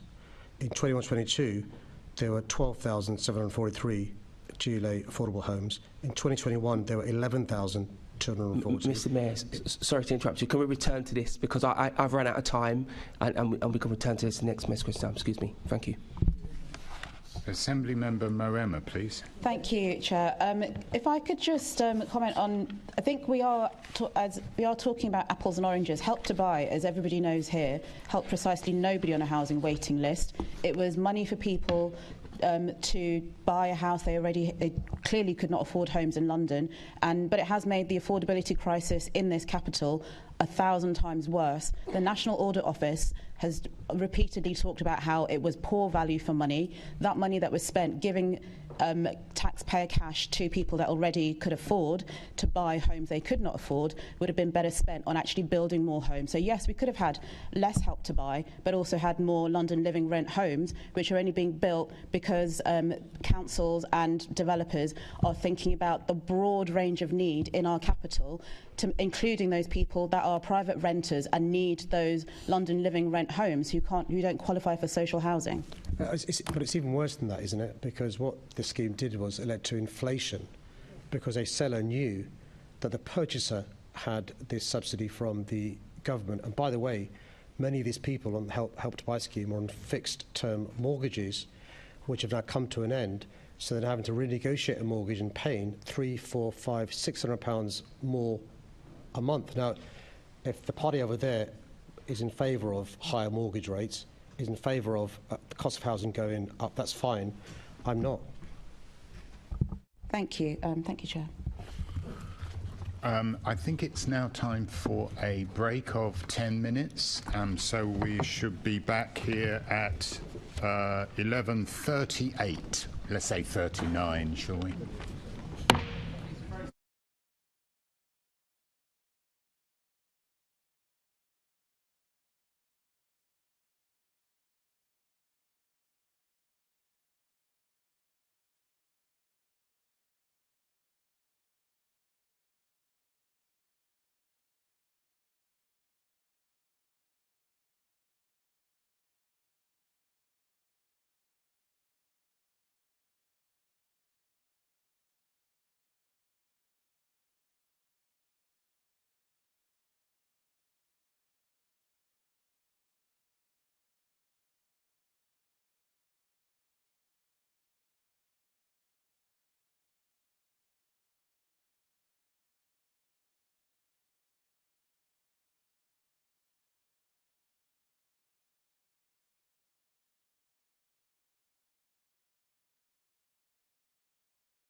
That was a calculated risk, because when I hit the gavel, there wasn't a quorum. Now you've sat down, there is. So that's very good. The next question on the order paper concerns ULEZ and the climate crisis, and that's in the name of Assembly Member Cooper. Thank you, Chair. We're seeing ever more extreme weather events across the globe due to climate change. According to the UN, the world is on track for a 2.7 degree temperature rise by the end of the century. We're already experiencing the consequences of this firsthand in London, with surface water flooding, wildfires and overheating. The ULEZ has been transformational, reducing carbon emissions from vehicles by 800,000 tonnes between 2019 and 2022 alone. This is equivalent to 1.1 million flights between London and New York. The ULEZ has also helped to cut nitrogen dioxide air pollution in central London by nearly a half, and in inner London by a fifth. Now the expansion to outer London will bring cleaner air to 5 million more people on top of the 4 million in central and inner London. London was the first global city to declare a climate emergency.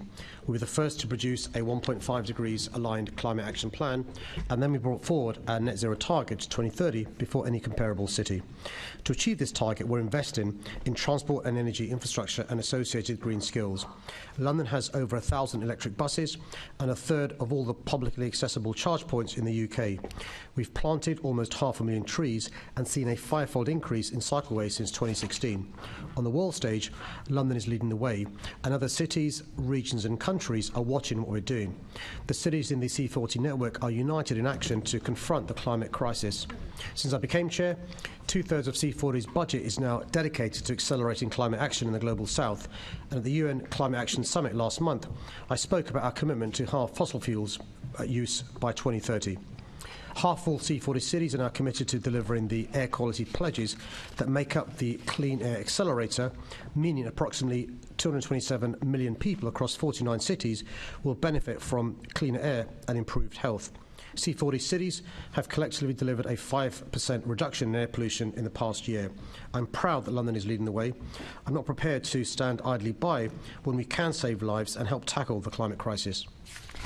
Thank you, Mr. Mayor. I mean, back in 2003, the previous Labour Mayor of London introduced the congestion charge and reduced traffic levels by 30%. This was, in fact, inspired by schemes in Singapore and Stockholm, whereas, of course, the introduction of the ULEZ and the gradual approach that you've taken, starting with the T-charge and then central London, then inner London, and now expanding it. Are you aware of other cities who are thinking about going down the route of the ultra-low emission zone? I think you and Caroline Russell were Your mic. You and Caroline Russell were at Great Ormond Street when I announced the T-charge and our plans to clean up the air in London. So we have moved first.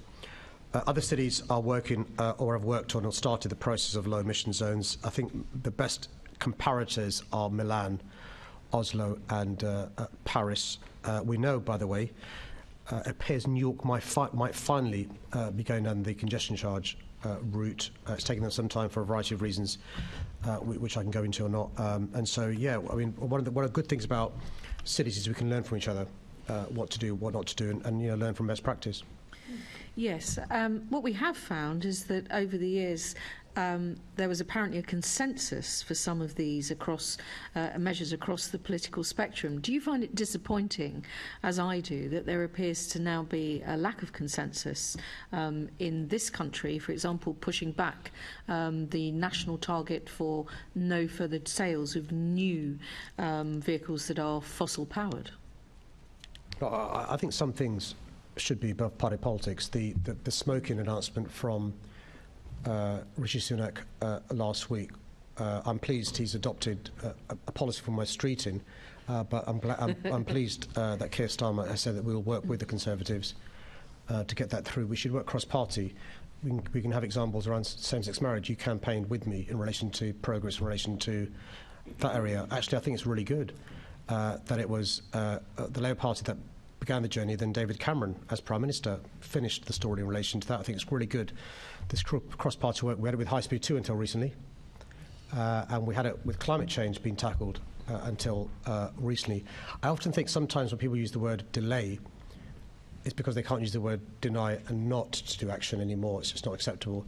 And I've, by the way, over the last few years, got a huge amount of respect from those Conservatives who want to work on a cross-party basis, from Lord Deben, the former John Gummer, Secretary of State in Margaret Thatcher's cabinet, John Major's cabinet, to Chris Skidmore, a former minister who supported Liz Truss in the leadership contest, but is really passionate about the issue of tackling the climate emergency. And I think we should have more cross-party working on issues like this. I know the Greens work closely with us in relation to this issue, and I think these are the sorts of issues that Londoners and the country expect politicians to reach across to try and grapple with. Yes, just as we might be taking learning from other C40 cities, regardless of the political complexion of the mayors or other leaders in those cities, and that consensus surely is not just an international one, but should be cross-party. And I was going to say was that of the 97 cities who are part of C40, you're right, they're from all sorts of political parties, different places on the spectrum, but with the goal of trying to tackle this issue. Thank you very much, Mr. Mayor. Thank you, Chair. Assembly Member Fortune. Thank you very much, Chair. Mr. Mayor, you'll recall last time we had a conversation about seeing the studied results of the first month of the ULEZ expansion to the North and South Circular. And you said you were going to follow sort of what we did previously. Can you let us know when the results of the first month are going to be published? I chased this up last week, actually, and I was told by the end of this month. Great. Okay. We should have it by the end of October, but I can make sure my office emails you after MQTs to give you any more precise than that, but I was told by the end of this month. That's brilliant. Have you got any idea what, early indications, early signs, what's it telling us? No, I was asked, as you'll appreciate, that's one of the first questions that every journalist I met this week at Labour Party conference asked me. We just don't know. No, I can see that, and especially after just a couple of weeks, you could probably see things like compliance rates, traffic models, things like that. But the actual air quality monitoring is probably quite difficult. I think. But sorry, someone. No, go on. From previous ULEZs, I'm not sure if after the first month you get the air quality stuff. I think it's just compliance, isn't it? It's compliance. I had a look through some of the old ones. It's compliance. It's kind of, and I imagine some data about scrappage as well. And my understanding, if it helps, is the reason why it takes at least a month is because it began in school holidays, so they need to bring in term time, off-term time. That's why a month is usually the right figure and stuff. But whatever it is, we'll make sure it's published. So that's really useful because it'd be good to see that data. Like I say, as we progress through the months, I think we'll have more data to look at around the air quality. I looked at the Central London Expansion Zone reports, and what I noticed there was they did a report after 4 months. Can we do a report after 4 months for this expanded zone? Forgotten that. I don't know if that's the case. That's fine. But my understanding from memory, and I've not got not in my papers that I used to prepare for MQTs from memory, and it was 1, 6, and 12. But I'm happy to go away and see what precedents were. So for the Central London one, there was a 4-month report. So what I think would be useful is if we could have that 4-month data, because what we wouldn't want to do is if we waited for the 6-month data, that might fall into that pre-election period. And for people watching at home, it falls into that PERDA period, and you might not be able to release the data. So I think if you could commit to giving us the 4-month data, that'd be useful. I just enjoy the fact you think people are watching from home. That's my mum is. Can I say, Peter? After the first MQTs, my mum watched. She's not. I just don't know. I just don't know. Can I take that away and come back to you? A 4-month report would be really useful because that way Londoners will see the results before we get into the election period, and that's transparent. So that's what we want. Brilliant. Thanks very much. Thank you. The next question concerns flooding and comes from Assembly Member Clark. Thank you for your question. I've been concerned about Thames Water's performance ever since I became Mayor in 2016. We've raised concerns with Thames Water following mains burst incidents which have caused localised flooding, service interruptions, sewage spills and contamination issues. I requested a meeting with the new chair of Thames Water, Sir Adrian Montague. There has been a long-term failure to invest in London's water infrastructure. Regulation of the sector has been weak and allowed unacceptable performance level from Thames Water for years. The regulator must ensure adequate shareholder funding and that water companies deliver on their plans. I've met with the chair of Ofwat and repeatedly raised concerns about pollution and resilience of our water supply. During the last price review in 2019, I met with Ofwat and Thames Water calling for more investment in water and drainage infrastructure. I'm pleased Ofwat awarded Thames Water a conditional allowance based on a substantial contribution of £400 million from shareholders. I've called for this model to be repeated in the future. Thames Water has just submitted its latest £18.7 billion business plan to Ofwat. It's not clear that the plan will lead to a step change in the resilience of London's water infrastructure, and it could lead to an unacceptable hike in customer bills. Consumer groups have voiced concerns that increases of 8 pence a day or £31 a year by water companies could be a tipping point for 1 in 5 customers who are already struggling to pay. Water companies must make long overdue investments in infrastructure that improve the service Londoners receive, funded by shareholders, not customers. It would not be right to ask Londoners to foot the bill for poor performance and past failures to invest, particularly in a cost of living crisis. I expect London's water companies to deliver 3 things. First, they must provide clean, safe water to our homes, businesses and public places at a reasonable cost. Second, they must make London's supply more resilient to climate impacts. Third, they must protect our environment and the rivers from pollution. Thames Water has all too often failed to deliver on all 3 fronts, and London deserves better. Thank you so much for that, Mr. Mayor.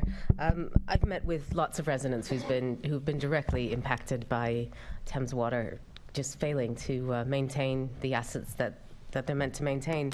And you're absolutely right. When they don't maintain their assets, it leads to pollution. It then leads to roads being blocked off because we've got leaks. They then barricade them off. There was one instance on Mill Lane in West Hampstead where I think they had a barrier up for something like 14 weeks with nothing happening apart from restricting traffic, and it makes a mess of our roads, and it ruins people's homes and livelihood when their homes flood and they can't get insurance, and it's a really multifaceted problem. So I'm delighted to hear that you're meeting with the new chair. I'm just wondering. I mean, so you were talking earlier, and you're quite right. I mean, this is all happening at a time where we also have global temperatures going up by 2.7 degrees. I mean, that means more polar ice melting. That means more water. And if we have, on one hand, Thames Water is failing to maintain the drains, and they're failing to maintain our sewerage, then it doesn't. They don't match up. You know, it's dreadful on both ends. So it's a question of what more we can do in London. You know, what can we do? You're doing what you can do. You're pushing Thames Water. I know you've got goals around SUDS and sustainable draining. What role does that play? If we can get more SUDS streams and sustainable drainage put into London, how does that help? Well, I mean, firstly, what we're seeing are the consequences of a lack of long-term investment by Thames Water. The privatisation of our water, essentially utilities, has failed. Right? They've got a monopoly. There's another water company in London, a much smaller one, but you're not seeing competition leading to better results. Shareholders taking dividends out when it suits them, not investing when it should suit, we need it, and it should suit them as well. So they need to be invested long term. The storage of water in the future, have they got the reservoirs ready to do so? Answer no. They're going to be doing that planning now. Repairing the Victorian pipes. Some of our pipes are still Victorian. They're going to be doing that now, particularly with increased pressures leading to leakages and stuff. The difference in temperatures, which can lead to pipes bursting, is really important. They can do detection now to find out where the leaks are, even though we don't see any evidence of leaks by sound and so forth underground. All that should be invested in. SUDS is great for water from rainfall. Frankly, it doesn't really address the issue of huge leaks from a mains pipe being burst. It can't. And so we are investing in more sustainable urban drainage, SUDS, because it will really help in relation to tackling climate change. It will really help in relation to that sort of surface water flooding. Our sewers already are, almost at capacity, which is why the new sewer is so needed. But you need that long-term investment, and it's really important that Thames Water invest in the short, medium, long term. And the final point is, look, it can't be right. When there's profits, you take the profits out for the shareholders. When there's a need for investment, the customer pays. Well, how is that fair in relation to increased bills and to pay for essential maintenance? Thank you. So given that you've outlined Thames Water's failures, and I agree with you, how confident are you that we can move forward and have a more responsible water company. Well, this is where the role of the regulator is so important. So I mentioned the meeting with the new chairman of Thames Water. The regulator is really important in relation to holding their feet to the fire, in relation to what they can do with Thames Water, their business plan. Is there the detail there? How will it be paid for? And I make this point, shareholders aren't bad people. That they would not unreasonably want to make a profit. And all I'd say to them in a polite, courteous way is, rather than taking dividends out, it's far better for you in the long term to use profits to invest back in the infrastructure, because it means in the long term you'll be doing better off, because Thames Water can be profitable. But the reputation of Thames Water has been hugely diminished because of the behaviour of those running Thames Water over a number of years. Thank you, and thank you, Chair. Thank you. The next question concerns London's retrofit revolution, and it's in the name of Assembly Member Polanski. Thanks for your question. London's buildings generate 78% of the capital's carbon emissions, and most will need significant retrofitting to meet net zero targets. Not enough progress has been made in this across the nation, including London, and it's deeply frustrating that the government continues to retreat in this important area. The contrast between the government's approach and our approach from City Hall couldn't be clearer. It's disappointing. As we've heard, the Prime Minister has recently rolled back on hard-won commitments on climate and energy, including on making landlords ensure their properties were of a decent energy-efficient standard. We should be acting faster in the face of climate crisis, not slower. I understand in the Assembly Member's recent report, he recognises that the primary barrier to delivering retrofit at the required scale is a lack of ambition, policy certainty and investment from central government. Neither I, as Mayor, nor local authorities have the powers or budget to retrofit London's homes at the required scale. I've called for the devolution of both on many occasions to end the short-term stop-start cycle that has undermined supply chain delivery and negatively impacted the retrofit industry for decades. Until this is resolved, the market will not provide the jobs to grow the skills base. However, through control of the adult education budget in London, we've made a start to show what can be done, especially to demonstrate the value of a local approach to delivering green skills. We've incentivised provision of technical courses supporting Londoners into green occupations, launched capital funding to help skills providers build their capacity to deliver green skills training, and established strong local partnerships between skills providers and employers. And more broadly, we've been working with London councils and social housing providers to set up programmes that are helping thousands of Londoners retrofit their homes. For example, the Retrofit Accelerator Homes Programme is a technical advice and support programme helping social housing providers cut carbon and reduce energy bills by drastically improving the energy efficiency of their homes. And I'll continue, Chair, to urge ministers to show the leadership needed and devolve the funding and powers to mayors who are ready to deliver a retrofit revolution. Thank you very much. So first of all, I'm very pleased to hear that you have read my report, which I've got here, including the recommendations. I think, though, the conclusion I've reached in the report is slightly different to how you've characterised it. I do accept that the government have a major role to play here, but I want to talk about your role. Now, London's housing stock is being retrofitted at a tenth of the speed it needs to be, and every day, as you recognise there with the urgency that we don't do this and don't retrofit more homes, we'll push that 2030 net zero target. It'll be a steeper and steeper climb to get there. Now, the government have given you minuscule funding, but even that amount of funding you have still failed to spend. In fact, your Warmer Homes programme failed to spend the investment that the government had given. And the common denominator with all of this, as we've spoken about several times, is skills, having skilled workers able to do this. Retrofit coordinators, for instance. There are more Assembly members in this chamber than there are retrofit coordinators in London. Now, experts are telling me that, London councils are telling me that, your own GLA monitoring group is telling me that. You declared a retrofit revolution. That is great alliteration, but unfortunately you seem to be a revolutionary that has outsourced your manifesto and then is now asking the government for permission. So where is the leadership on this? So that'd be a great clip on Twitter. But let me deal with the substance of the points being made. Just on the Twitter point, I think communicating with people on social media is important. And if you are failing to retrofit homes, then it's right I call you out on that. And I think you should answer the substance and not the process. Yes, and answer the question. Okay, so the leadership is in relation to what we're seeing in London, compared and contrast, for example, to other parts of the country. So we are providing councils and housing associations with the advice they need. I'll give you just a couple of examples of the support we're giving, the leadership we're providing. It was we that set up the Social Housing Retrofit Accelerator, who provide the technical advice that's missing and support to the social housing sector. We'll also be supporting the social housing providers with support on their bids and also ensuring that they are deliverable, because what we want to make sure is that they are deliverable. We're also making sure there's a programme to industrialise and scale up whole house retrofit.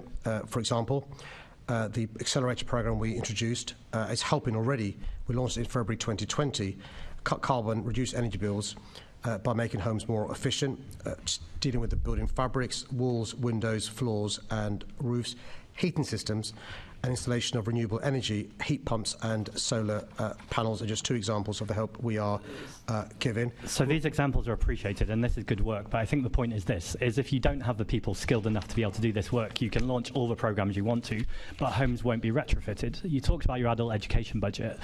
It's just over 100th of that is being spent on green skills, and green skills itself as a category is nebulous. Are you actually going to invest in the adult education budget and making sure we get more retrofit skill coordinators?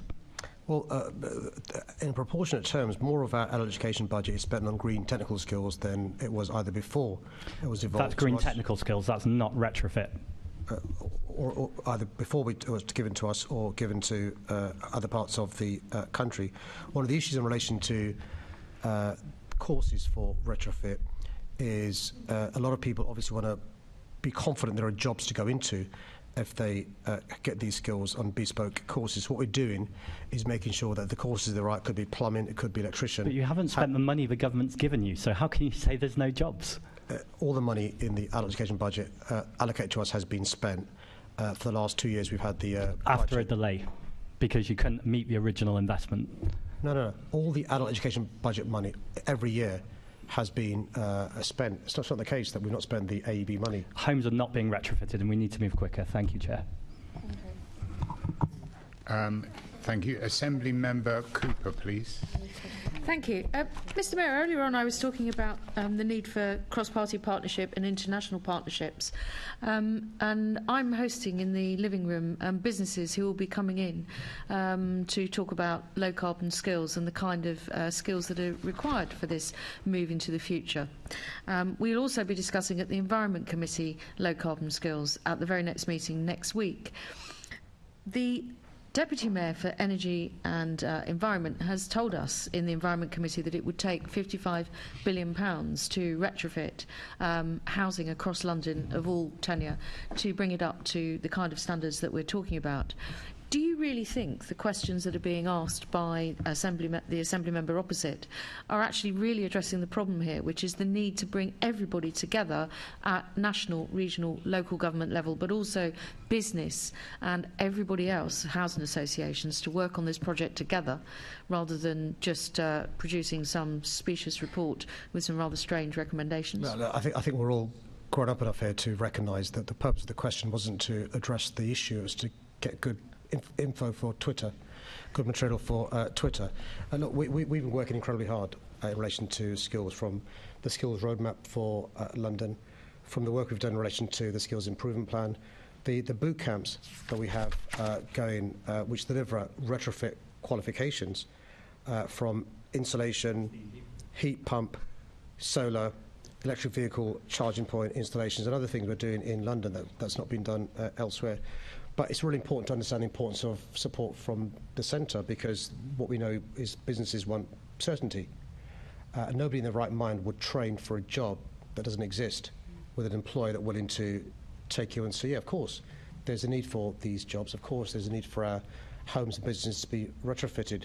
But understandably, businesses don't want to do that. Homeowners don't want to do that without some subsidy and support from the government. And that's why it's incredibly important to continue to make that point. But what I don't want is any young person or any older person to retrain for a job that doesn't exist, particularly during a cost of living crisis where they need to make money to put food on the table and to pay their bills. So strategy and direction of travel are really important here, but getting business on board, I think, has to be part of the way forward. Would you agree? Not just so with trade bodies, business groups, employers, providers from across the sector, councils. We've heard in previous questions are on the knife edge when it comes to finances. Housing associations are struggling with relation to the Grenfell legacy. You know, reducing carbon issues are really important to them. They've now got an issue with RAAC potentially. building more homes, and so it's a really challenging environment. That's why you need what President Biden's doing in America, what Chancellor Scholz is doing in Germany, what President Macron is doing in France. But we'll still, notwithstanding that, do what we can from London. Well, all I can say is that my conversations with business and councils, they're very grateful to you for the leadership that you've shown that hasn't wobbled around all over the place. And obviously at the moment, I don't believe there are any councils being run by the Green Party, and long may it continue. Thank you, Chair. Thank you.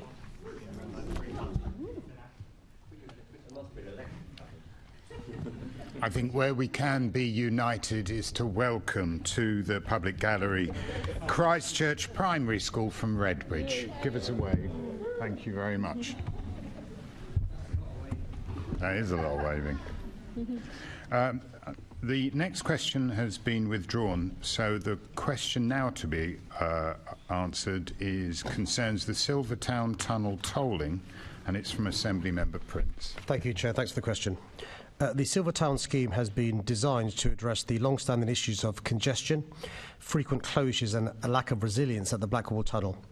The Blackwall Tunnel is the only major road crossing of the Thames in East London, but it's a Victorian tunnel built for horses and carriages.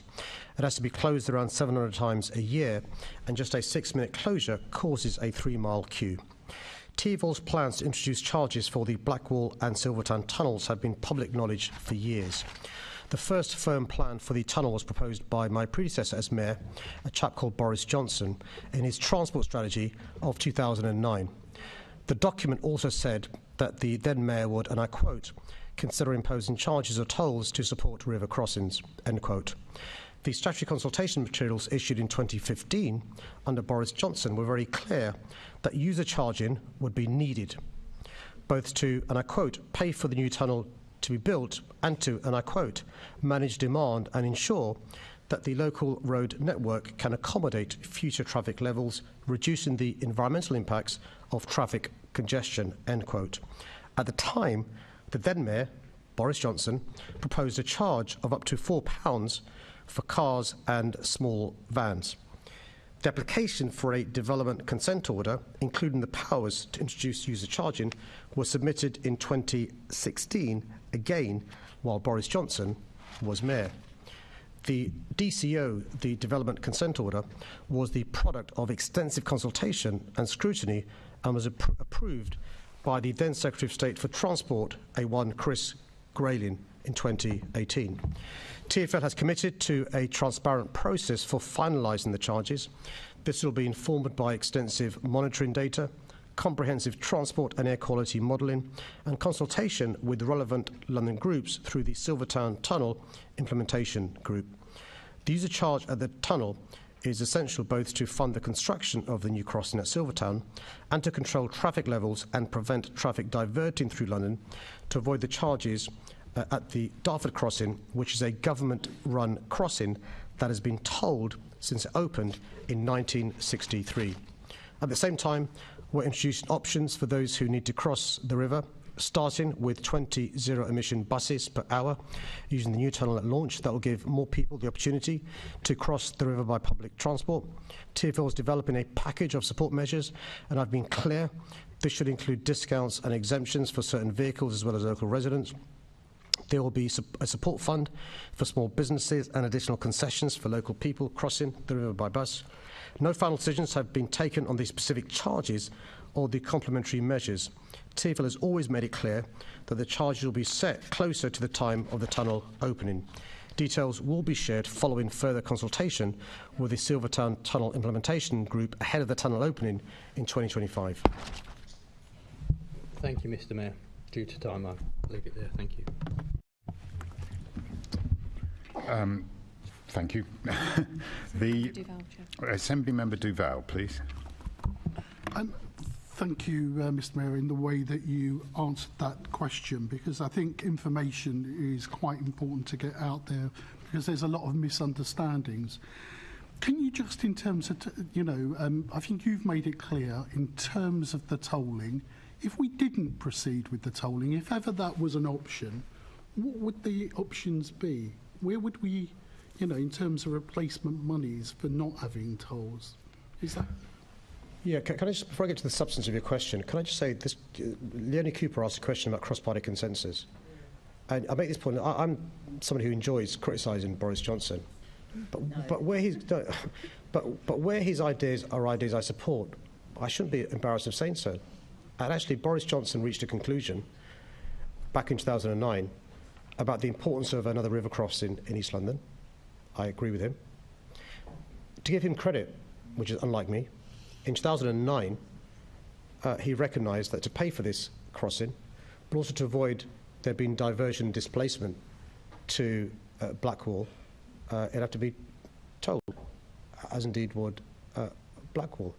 And so he made the decision in 2009, announced it, re-announced it, did consultation, did a huge amount of work before 2016. A Conservative Secretary of State for Transport, Chris Grayling, who, again, I enjoy criticising normally, he gave the DCO.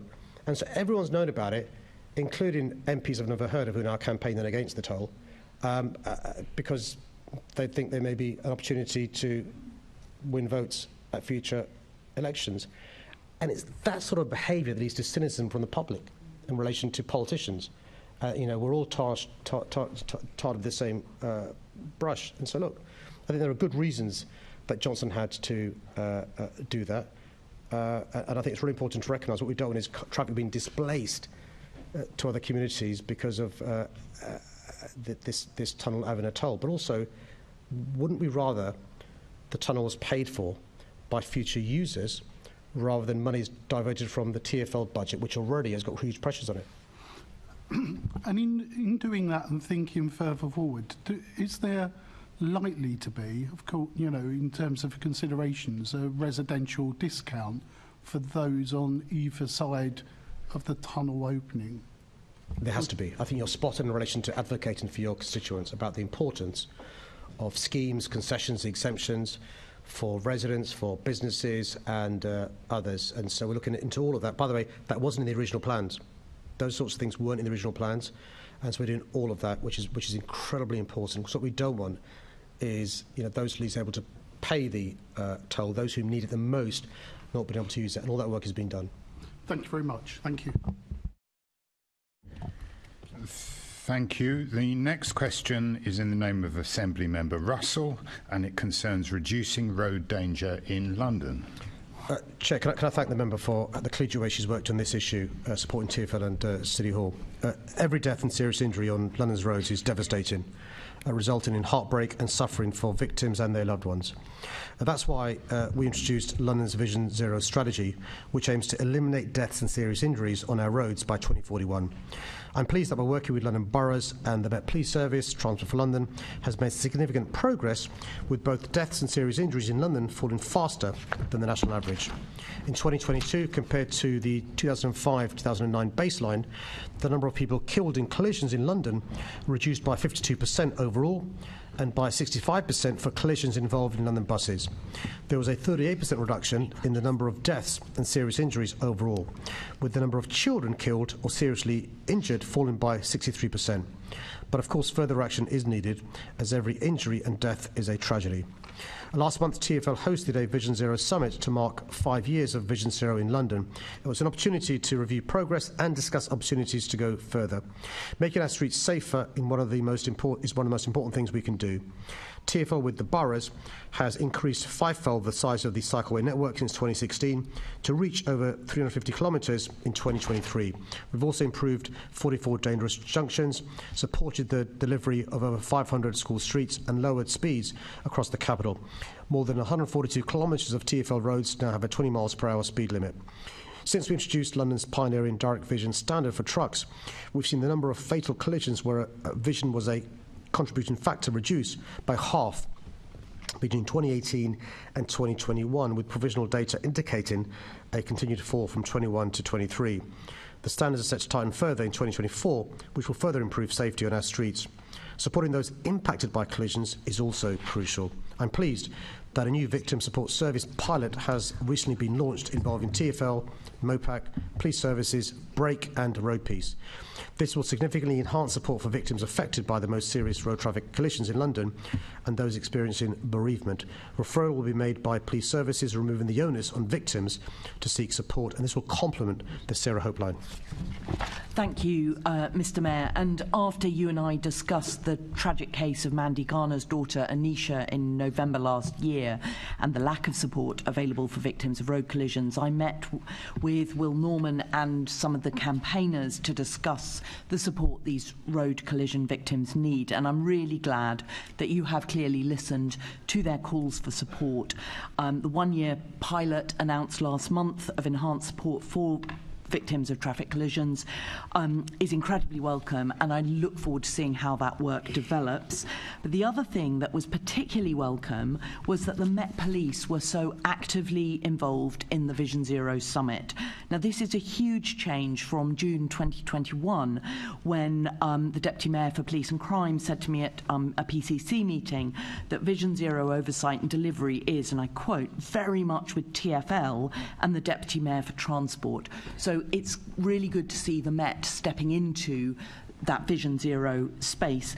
Now, do you agree that the Met needs the same clarity of purpose about reducing road danger that TfL has brought, for example, to reducing air pollution?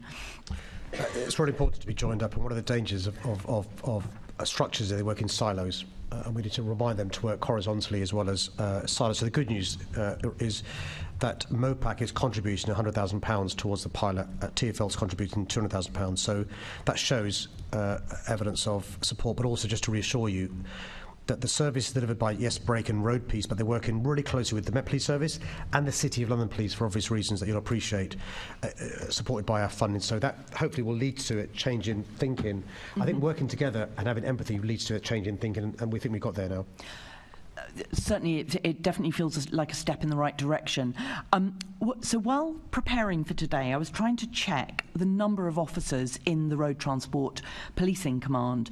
And looking back at MQ answers, I saw in January 2019 there were 2,000 officers. March 2023 there were just 1,600. And now the TfL website says there's 2,300. Now, I suspect this is probably related to different officers coming from different bits of funding or something, but I wonder if you could write to me just to clarify how the numbers have changed since 2016, the current strength of police officers and also the target number of police officers working in this space. Chair, I'm happy to do that. Thank you very much. And finally, I wrote to you in July after we spoke at the Transport Plenary, and I had there were about 5 questions, and I'm actually still waiting for a response, and I wondered if I could just nudge you to get that response back to me, please. Can I in return apologise? That shouldn't happen. Let me follow that up. Thank you very much. That's all for me. Thank you. The next question I will ask from the chair, just because we haven't got the deputy. Assembly Member Rogers. I beg your pardon. I do. I was terrified I'd been overlooked. Thank you, so eager. Good afternoon, Mr. Mayor. I agree it's vital that we reduce road danger in London. I also agree, as you say, that there's further action that is needed. And constituents have recently brought to my attention a situation that is actually increasing road danger exposure for school children in parts of Whitton and Twickenham. And this is relating to the 481 bus that serves Turing House School, which relocated last year.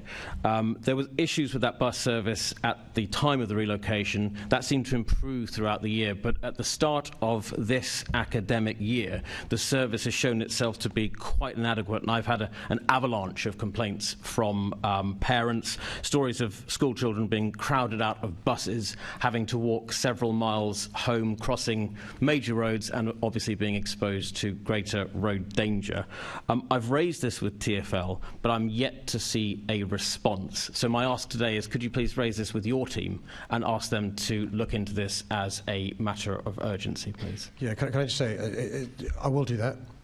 In general terms, bus drivers shouldn't be driving past bus stops with lots of children, particularly when autumn and winter are approaching, for the reasons you suggest. I'll take it away and make sure you get a response urgently. Much appreciated. Thank you, Chair. Thank you, Assemblymember Rogers, and once again apologies for skipping over you. I'll now ask the next question from the Chair, and that concerns sending ULEZ non-compliant vehicles to Ukraine. Thank you, Chair. I'm utterly appalled by Russia's ongoing illegal invasion of Ukraine, and London stands in solidarity with the millions of Ukrainians affected by this awful war. Those in Ukraine, those in London and those around the world. I remain determined to help in any way we can. My Deputy Mayor for Environment and Energy has written to the Chief Executives of the London Fire Brigade, Metropolitan Police and London Ambulance Services to encourage them to review whether any vehicles scheduled to be decommissioned would be suitable for donation. The London Fire Brigade has already donated 2 pumping appliances as well as first aid and safety equipment through the National Fire Chiefs Council. My officers have engaged with the Foreign, Commonwealth and Development Office regarding the process of donating vehicles from public bodies, discussing the necessary checks and the necessary information and export checks required for donated vehicles. My team will continue to work through this channel. It's important that any vehicles we donate directly or help to be donated meet Ukraine's needs. Recent discussions with officials in Kyiv have confirmed that only certain vehicle types are suitable and desirable, namely heavy-duty models. Kyiv has confirmed that regular cars and vans, which make up the vast majority of vehicles being scrapped under ULEZ scrappage scheme, are not suitable for their current needs. I'm aware that some members, Boff and Prince, recently met with my Deputy Mayor for Environment and Energy and senior TfL officials to discuss this, and they'll already know that the scrappage scheme is not the best option for support for this reason. I'm grateful for the important work charities are doing to support relief efforts in Ukraine, and I've asked my officers to look at how they can support further the work they do in this area, including identifying the best ways to support donation of suitable heavy-duty vehicles. My officers will continue to work directly with Mayor Klitschko's office in Kyiv to inform this work. The GLA already hosts a website setting out how Londoners can support Ukraine. We'll continue to engage with Kyiv and its recommended partners to inform updates to this page, promoting vehicle donation opportunities through trusted charities where appropriate. Just to end, Chair, the GLA and the people of London stand in solidarity with the people of Ukraine, and I'll ensure we do everything we can to help. Thank you, Mr. Mayor. Kyiv is only one part of Ukraine, and there are plenty of other requirements around Ukraine. The charities themselves have identified uses for those vehicles, but it appears as though we will continue to scrap vehicles in London under the ULEZ expansion, which could be of use to the war effort. Don't you think you need to have a look at this again? Well, as I've said, Chair, we're working with the FCDO, we're working with Mayor Klitschko's office. It's really important not to duplicate efforts of our government. We're working with President Zelensky, so we'll do what we can in relation to the support we can give. In relation to scrappage, there's a specific ask from Ukraine in the form of Kyiv, and those vehicles we are finding ways to provide to Kyiv. I mean, I would invite you, without taking up too much more time, to review what those charities are saying, because there seems to be a slight disconnect between what the charities are saying is possible and what you have now reported back from conversations with Kyiv. But I will leave it at that due to time. I could go on forever. I'll now move on to the next. The next question has been withdrawn. So the next question on the order paper concerns food inflation and support from food banks across London, and it's in the name of Assembly Member Harani.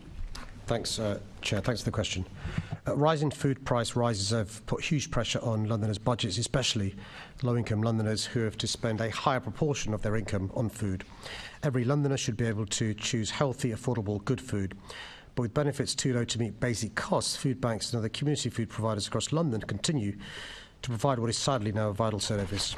I continue to urge the government to ensure benefits afford a decent standard of living for all who need them by introducing the Essentials Guarantee being called for by the Joseph Rowntree Foundation and others. I'm doing everything within my powers to support Londoners. Since 2021, our Food Routes programme has has been supporting local food partnerships to embed more sustainable and resilient approaches to tackling food insecurity in their communities. Earlier this year, we delivered targeted crisis grants to food partnerships in 30 boroughs across London, and the new 12-month programme is beginning later this month. This round of the programme is providing grants to 21 organisations supporting food partnerships in 22 boroughs. Through our free holiday meals programme, the Felix Project and Mayor's Fund for Londoners are delivering meals to frontline community partners in every borough. Hundreds of thousands of low-income families have received more than 5.5 million meals since the programme's launch in April. We've also worked with major food bank organisations to share stories and provide food aid resources through London Lifelines to encourage Londoners to support and volunteer with their local food banks. Through the work I've commissioned, there are more food support providers across London adding wraparound support by way of advice provision, including advice on how to maximise income as part of their food offer. All this has helped many Londoners to get by, but we know that the government needs to step up and provide more for the most vulnerable. Thank you, Mr. Mayor. Research from YouGov found that half of those on universal credit ran out of food in the last month and couldn't afford to buy more, which is the biggest concern for Londoners. Whilst food inflation rates are slowing, this still does not reduce the price and the cost of food. How can we ensure that Londoners do not go without food this winter? Well, the reason why I pause is because I'm afraid they are. Some Londoners are going to go without food this winter. And that's why the work of food banks and charities is so crucial. The good thing that they're doing now, which is really important, is to make sure they do this and allow those recipients to keep their dignity. It's really important that happens.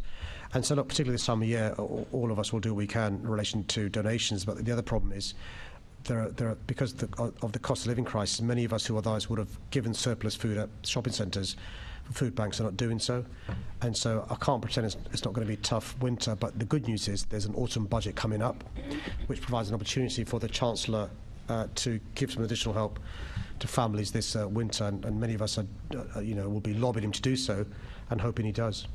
This is a desperate situation and demand levels are increasing to unprecedented levels. You've already mentioned about people and donations of food as well, but last week I visited Brent Food Bank in my constituency and they said that for the first time ever they are having to purchase food as the donations that are coming in cannot match demand due to the cost of living crisis, and they cannot keep up with the increased levels of referrals that they have coming in. I also visited London Community Kitchen, where you have also visited in the past. We have their base in Harrow, and who are doing some fantastic work with a focus on zero waste and zero hunger. Just what is your message now to those Londoners who are actually volunteering their time at these organisations and providing direct support to those that need help with either learning to cook, support with employment skills, or even just for providing food so that families can keep going? The 2 points I want to say in response to your question is, firstly, when I was growing up, we'd bring in tinned foods during the Harvest Festival to send overseas. You wouldn't think about bringing in food for other people in your community who may be going without. People have done that over the last few years, but even they can now no longer afford to bring in surplus food for their own community. That gives you an idea of the challenge facing people across the country, including London, because of the cost of living crisis, austerity and so forth. That demonstrates the demand there is locally. But for the work of amazing volunteers and great organisations like the London's Community Kitchen, I dread to think what would be happening. I've had the pleasure of going there a number of times, including with His Majesty the King. And the chap who's just integral is a chap with a great surname and a forename called Taz Khan. It's just, he's an inspiration.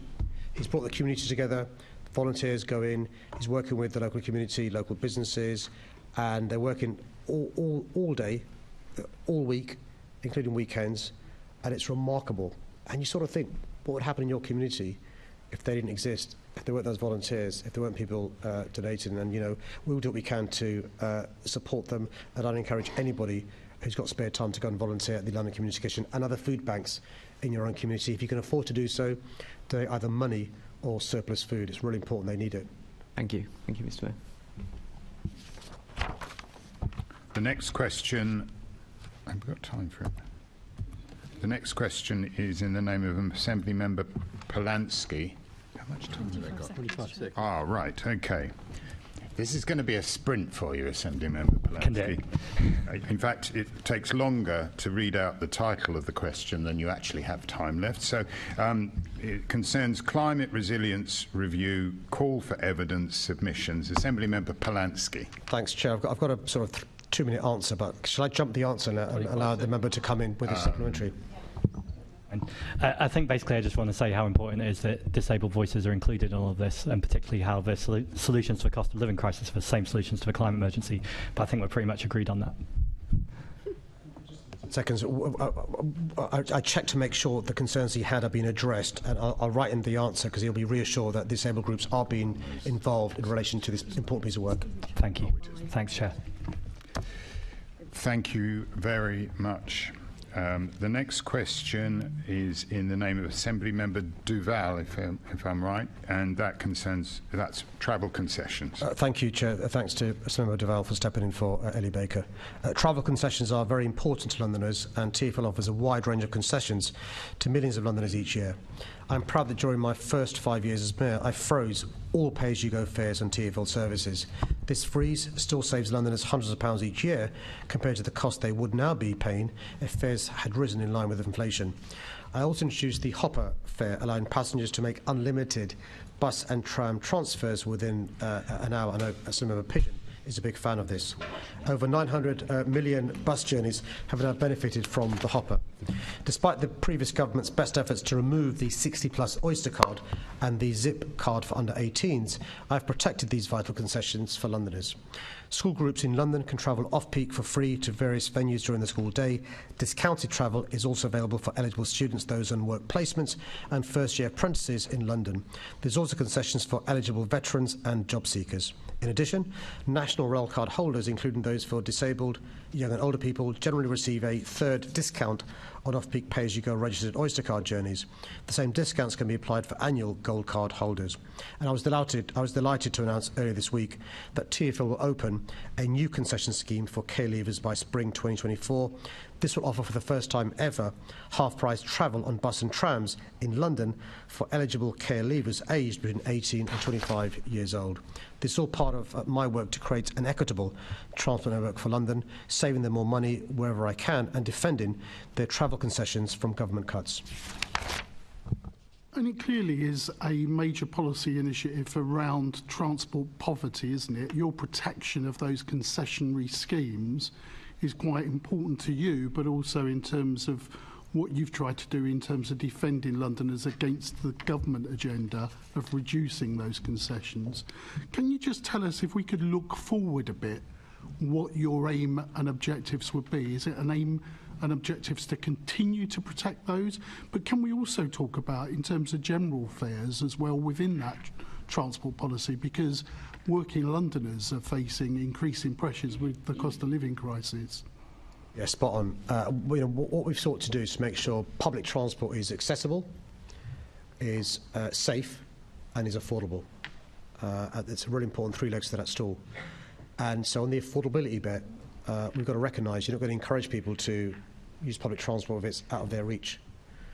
The challenge is the deal we had to do with the government because of the pandemic. Fares completely stopped because people weren't using public transport, basically, means our options are very limited. We've also, by the way, got to bring in an additional £500 million into revenues, as well as making cuts of £600 million. So the money is tight. But it's really important to try and make sure we use the money we have where we need to, because we think actually making public transport more affordable is crucial. So I'm really proud, for example, you mentioned fares. We have the cheapest bus fares in the country here in London, £1.75. And you know how expensive it is in relation to the cost of running buses in London compared to other parts of the country. I'm keen to make sure our buses are still the cheapest in the country. I'm keen to make sure the Hopper fare carries on and the other concessions carry on. But are there other opportunities to bring in new concessions and so forth? And I do worry, bearing in mind where inflation is, bearing in mind the government's required us to raise fares by RPI plus 1. Will that deter people from using public transport? But here's the other point. It goes to a question Caroline Pigeon raised about post-pandemic. How are we going to encourage people to come back to the centre of our city, whether it's work, whether it's leisure, whether it's shopping, if public transport is so unaffordable? And so our whole ecosystem relies upon a public transport system that's affordable, safe and accessible. Thank you. Thank you. The next question has been withdrawn, and so the next on the order paper is from Assembly Member Dr. Sahota, and it concerns the health impact of the cost of living crisis. Thank you, Chair. I am very concerned about the long-term impact of the cost of living crisis. London already has the highest poverty rate of any UK region, and the crisis is pushing even more Londoners into long-term poverty. The impacts of poverty on health are profound. Going without essentials like food and warmth harms physical and mental health.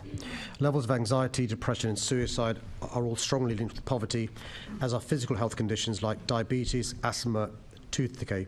It's unfair that people in poverty spend more of their lives in ill health. Member Sahota knows this, both as an assiduous, hard-working member of this Assembly, but also as a doctor. In 2022, I commissioned the Institute of Health Equity to look at the evidence and identify what more could be done to mitigate the impacts on Londoners. They found that the crisis was likely to widen the health gap between the poorest and richest in London. I've been acting with good advice from the member to address the cost of living crisis and protect Londoners' health. We've provided £135 million funding to ensure an extra 287,000 primary school children in London state schools can access a healthy free school meal. This could save families upwards of £440 per child across the year. Working with the Felix project, we've provided already 3.5 million meals to families who need extra support, ensuring that London's most vulnerable children aren't going hungry over the holidays. And over the last 2 years, we've invested £6 million to extend advice and support services, and this has resulted in Londoners securing a total of £9.6 million in financial support that they otherwise would not have claimed. The cost of living crisis is a public health crisis that demands urgent action. The government, though, must step in and do more to protect Londoners. Thank you, Mr. Mayor, for that response. Having a warm, dry place to live, nutritious food, fair work, and sense of security are fundamental building blocks for a healthy life. Money not only buys you food and energy for a healthy life, but it also alleviates worry. Do you think enough has been done, or enough attention has been given to the mental health of people infected by the cost of living crisis? Do you know what? I mean, I've thought about this a lot and looked into this a lot and listened and worked with people a lot in this area of mental health, mental ill health, to look at what are the drivers and triggers for mental ill health. And what's clear to me from the work we've done is actually, yes, some mental ill health may be for issues that aren't to do with the environment in terms of cost of living and so forth, external environment, but some are. And being worried about how you're going to pay your rent, being worried about how you're going to feed your child, being worried about how you're going to pay your bill, having to go to people who charge exorbitant interest rates, inverted commas, loan sharks or others, all this adds to stress, anxiety, distress, mental ill health. And so you're spot on in relation to alluding to the point that actually a source of a lot of the mental ill health is cost of living and the difficulties in making ends meet. If we can help families, help individuals, help businesses, the cost of doing business with these issues, you actually deal at source with some of the issues that lead to mental ill health. And by the way, it helps those families avoid distress, but it saves money for the NHS as well. Yeah, I agree with you entirely. And of course, the cost of living crisis is much more than an economic squeeze. It is, as you say, a public health emergency, potentially on par with the COVID-19 pandemic. The negative impacts of the cost of living crisis and the COVID-19 pandemic just before it are significant because they aggravate the existing vulnerabilities of poverty and inequality. Mr. Mayor, how has your work to address health inequalities changed since the cost of living crisis has begun? I'm really pleased you mentioned the pandemic, because one of the things that we thought when the pandemic began is all of us would be affected by it and suffer equally. We now know, depending on your socioeconomic factors, ethnic makeup and other issues affected different communities differently. You will know from your personal experience, for example, when it came to health practitioners, it was black, Asian, multi-ethnic health practitioners affected disproportionately more than others. You'll also know from your constituents, it was those on the front line who couldn't work from home, shop workers, bus drivers, cleaners, who again suffered disproportionately because of the pandemic. And I'm afraid the structural inequalities that existed before the pandemic have been exacerbated by the pandemic. And that's why it's incredibly important for that safety net that is the government, the welfare state, steps in during this difficult time. By the way, most of these people pay their taxes, they pay national insurance, they do the right thing, they've got 2 jobs, and now they need some support. There's a great quote from Winston Churchill, a former Conservative Prime Minister, about the state being that safety net for, yes, the ladder for social mobility, but that safety net for people as well. And I worry that over the last 13 years, the government's forgotten the importance of that safety net when people are going through a tough time, whether it's the pandemic, or what happened to those freelancers, self-employed, or whether it's now in relation to addressing the cost of living crisis. And just to say, Mr. Mayor, it's reassuring to hear this from you, which just implies that you're looking out for Londoners. So thank you very much for the hard work you do. Thank you. Thank you. There are some other interventions to come on this item, but first, will the Assembly agree to suspend the relevant standing orders in order to allow the remaining business on the agenda to be completed? Agreed. I now call Assembly Member Best. Thank you. Like many, I've been devastated this party conference season to see on show the growing transphobic rhetoric in all parties within this Assembly. And I clearly acknowledge with sadness the crescendo of that lies with my own party due to the seniority with which those comments come. LGBT and particularly trans Londoners are some of the most vulnerable in London, and it is not just the cost of living but political landscape which is having a long-term effect on mental health. So firstly, can I give a rare and genuine thank you for your steadfast support in this issue, and also to every member of this Assembly. And secondly, ask how you can better work for organisations like Thrive London to support mental health and reassure those within the community that they will be protected and supported in London. Thank you for your generous comments. Can I say this, and I'm not going to get party political, I was incredibly proud when Andrew Boff said what he said at Conservative Conference, and I say that genuinely.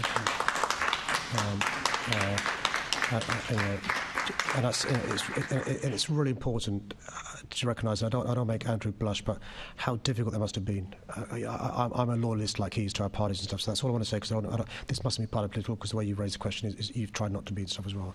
But genuinely, I'm really proud to call him a colleague in the GLA. It's a really important issue you raise, Emma, because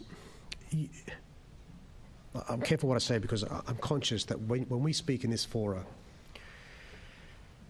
there are teenagers watching this who are trans, and when I tell you that 1 out of 4 of them try and kill themselves, we've got to be sensitive about the language we use. That's why, Andrew, did what he did, and because we meet Londoners who are from these communities and stuff. That's why I'm always also careful, because I recognise I'm in a privileged position. I'm a man, right? And so I've not got the same prejudices, experience that these young people have. So it's really important that we raise this issue in the way you have. We're doing what we can from City Hall to support these communities. We work with specialist groups, because you've got to be specialists in this area. We work with experts in this area to support them. And just so you know, and I know you know this, but others may not this, but the mental ill health of people going through these issues is very important. Gender dysphoria is a recognised issue which we need to confront and address, and part of that is providing allyship, which I want to carry on doing. Thank you, Mr. Mayor, and I would only call for action and not just words in the coming months. But I thank you for your. Just final 30 seconds. Any ideas you have? Honestly, we're in the ideas business. There's no monopoly on ideas. So please let me know what more I can do. Assembly Member Devenish, please. Good afternoon, Mr. Mayor. In terms of health impacts, how concerned are you by the reports? Should Londoners be concerned about the reports to do with the bed bugs on the tube, please? So there's a great quote from Madeleine Albright, who said, "I'm an optimist, but I worry a lot." And that's me, I think. I'm an optimist, but I worry a lot. I'm concerned a lot about a whole host of issues. The good news is I spoke again this morning to the team at TfL, who are completely on top of this. No cases at all of this issue on public transport in London. We've got to be vigilant, though, right? We've got to be vigilant to make sure it doesn't come to our city. In fact, having studied this over the last 24 hours, what appears to be the case is, I'm speaking in general terms, it's hotels in mainland Europe and France where there's been an issue in particular, because I'm told it's when you sleep over a long period of time in beds when it's dark that this thing is an issue. And so the good news is it's not actually a public transport issue per se, even in Paris, but we're not vigilant. So we're also working, just to reassure you, not just TfL, but hospitality, really important. And we've reached out to the government. My health advisor, Vicky Hobart, is working really closely with colleagues across the government. And so, without in any way giving the impression of complacency, I'm very confident at all the steps we're taking. But of course I'm concerned. That's just my nature, I think. Thank you very much. Thank you. The next question is in the name of Assembly Member Sheikh, and it's the government's proposed expansion of permitted development rights. Thank you, Chair. Thanks for your question. I'm very concerned about the government's proposals to expand permitted development rights. The loss of ground floor high street functions to residential uses will erode the vitality and viability of our town centres and high streets, creating gaps that separate remaining businesses and reduce employment and entrepreneurial business opportunities. Local authorities are best placed to effectively manage change in their high streets through the planning system, avoiding the potential harmful impacts of permitted development rights. The proposed amendments to the size thresholds for various commercial to residential permitted development rights and extension of these rights to other uses such as hotels would damage London's high streets and the central activities zone. New homes delivered in London should support good growth, but the government's limited criteria means that considerations relating to housing quality, accessibility, fire safety and climate change are not properly addressed. Ensuring that new homes are fire safety is a priority for me, and my London plan requires that all development achieves the highest standards in fire safety. My Deputy Mayor for Planning, Regeneration and Skills, Jules Pipe, recently wrote to the Secretary of State expressing our concerns about the proposals to expand permitted development rights. Rather than pursuing a deregulatory agenda that will take power away from local communities, the government should focus on ensuring the planning system can deliver safe, good quality development and affordable housing that meets the needs of Londoners.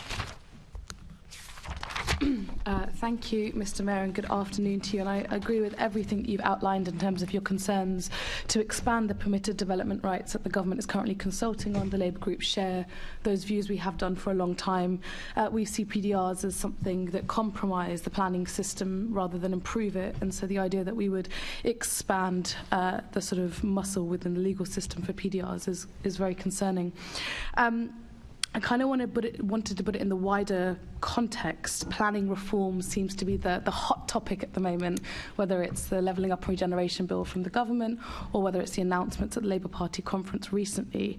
But when we speak specifically on the planning reforms outlined by the government at the moment, I'm very concerned, actually, that there's a growing agenda to undermine regional and local planning authorities. I've spoken to you at length numerous times about the national development management policies in the planning reforms, and for me, undermining the local plan, undermining the London plan takes away democratic mandate from Londoners. So do you think the sort of move to expand PDRs sits within that consistency that the government has in undermining local planning and regional planning authorities? Well, I think we're seeing a general trend towards increased centralisation. Park that for a second. Actually, the evidence is planning is not the issue in London when it comes to housing. So yes, I'm really proud we've broken records for the most completions, roughly speaking, 36,000 per year, 10,000 more than the previous mayor. The London plan talks about having a housing need of around 52,000, so we're still short. But the amount of homes given permission in London is north of 60,000. So we're given permissions. The issue isn't planning. So I'm not sure what the justification is from the government to take away powers councils have. But also we know that PDR, permitted development rights, will lead to lower quality homes. We've seen that in relation to, the flipping office to residential and all the shortcuts being made. And so, I'd encourage the government to speak to councils of all political persuasions in the LGA to get real views of what's happening in the coalface. Yeah, no, thank you for that, Mr. Mayor. Again, totally agree with everything that you're saying. I mean, for me, you know, the process of developing local plans is to give local people power to be able to shape the design of their neighbourhoods. And particularly post-COVID, that's something that people are more and more interested in and understand the relevance of. So I feel very frustrated at the trend that you're, you know, in agreement with, that we're identifying that this government wants to centralise power, particularly when it comes to planning. Just on the final point, one of the things that they want to expand, in particular with the new PDRs, is the conversion now of hotels and guest houses.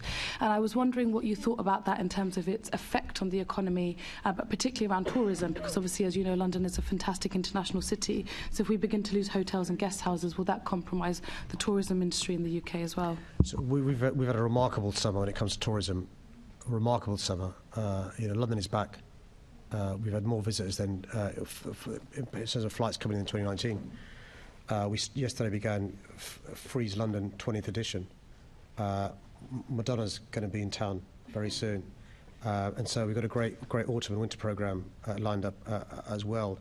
And I see regularly applications for more hotels. Good quality hotels is what we need. So of course I'm concerned about the ability of an owner to flip the hotel to other uses, but also actually in some parts of the country, some of these hotels are being used to house asylum seekers. And bearing in mind the finite and limited resources councils have, bearing in mind the shortage of accommodation in the private sector, hotels have been quite good to give some spare capacity. So I just think it's not conspiracy. The government's not thought through the consequences of these, and I'm hoping that when they've thought it through, that they'll reconsider and not go through with it. Thank you. I mean, I think incompetence is probably the most generous thing that you could use to describe the government's approach to this. I would say mismanagement. But yeah, thank you very much. I'll pass back over to you, Chair. Thank you. We now move on to a question about the London Policing Board from Assembly Member Duval. Thank you, Chair. In March, Baroness Casey recommended that I set up a London Policing Board to oversee and scrutinise the reform of the Metropolitan Police Service openly and transparently, whilst maintaining the operational independence of the Commissioner. I recently chaired the first London Policing Board meeting here in the Chamber. The Board will support and hold the police to account for delivery of the new Met for London plan. This includes addressing the recommendations of the Casey Review and the concerns raised by HMI-CFRS. The Board will provide challenge and support to the Commissioner while promoting the accountability and transparency needed to restore Londoners' trust and confidence in the Met Police Service. The Board's work is underpinned by a performance framework that will use the same top-level measures outlined in the new Met for London plan. The first meeting focused on culture and standards in the Met Police Service. We heard that whilst progress has been made, the new Met for London plan will be vital in driving forward the changes Londoners now want to see in their police service. As well as providing robust oversight of delivery, board members will also provide specialist advice.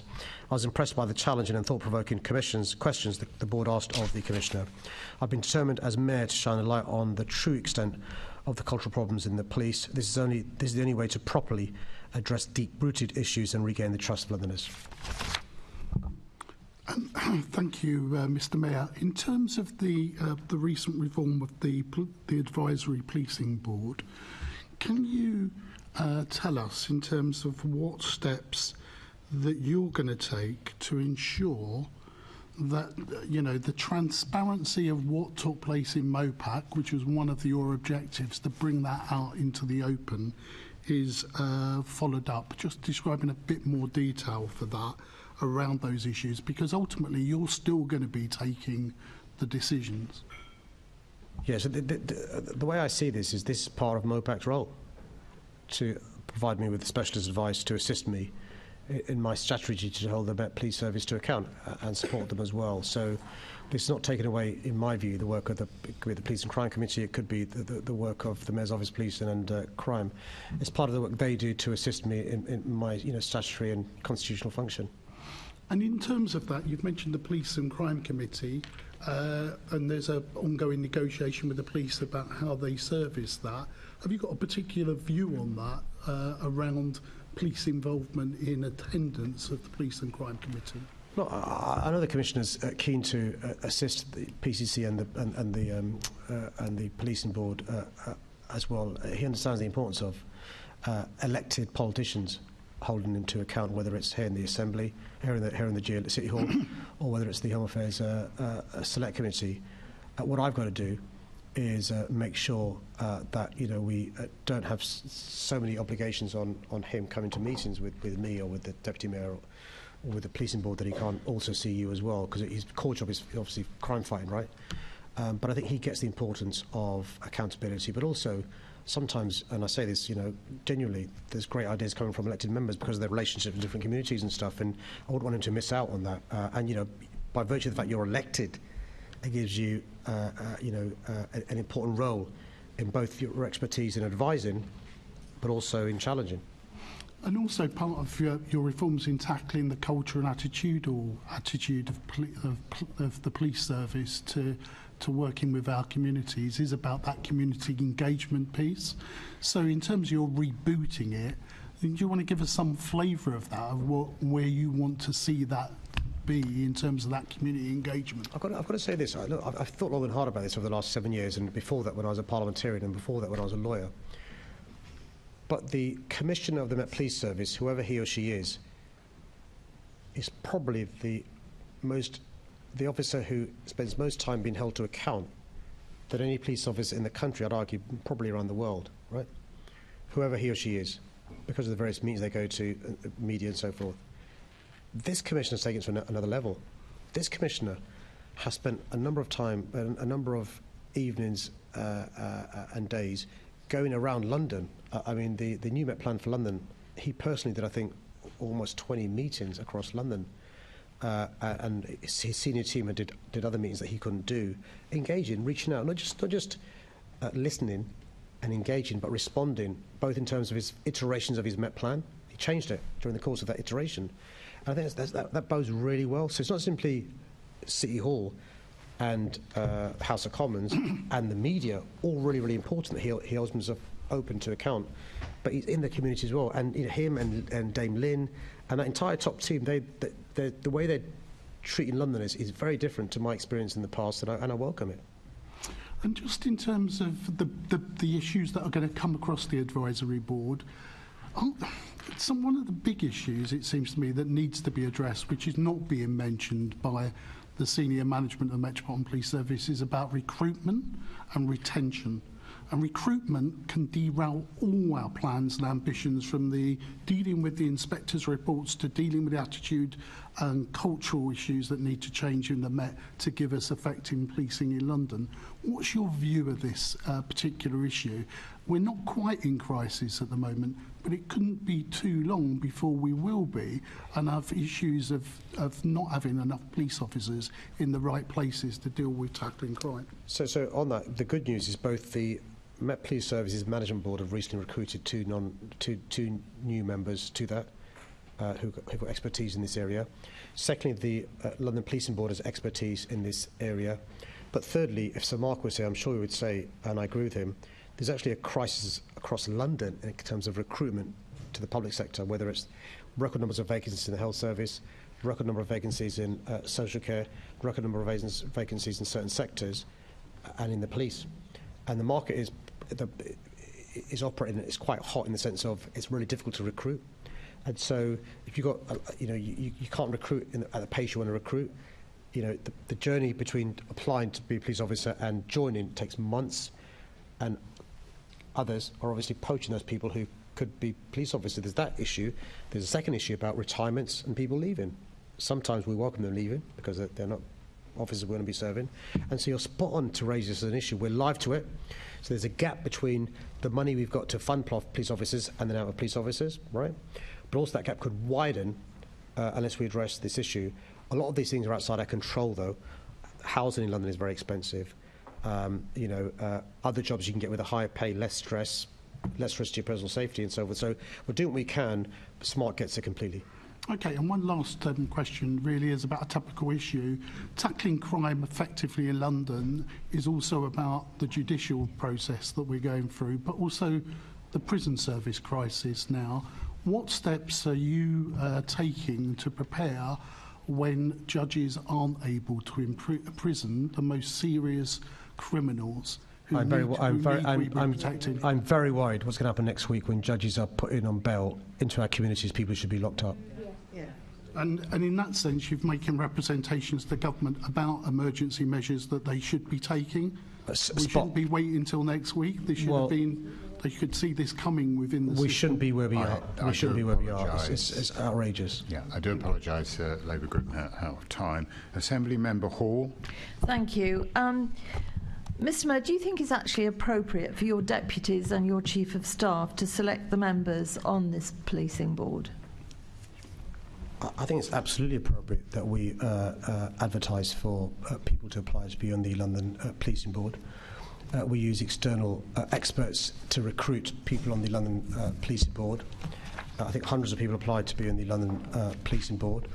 There was then a really difficult process of interview and so forth before recommendations were made to go on the Policing Board. But absolutely bearing in mind the job is to assist me to implement the recommendations of the Casey report. And one of the points that Dame Louise Casey made is we should be replicating the success since 2016 of the Transport for London Board, where similarly the processes are used whereby we advertise, we use an external recruitment consultant who makes sure that the right people with the right specialist expertise, but also real life experience expertise, are members of this policing board. And I'm very impressed with the calibre of board members that we've managed to recruit.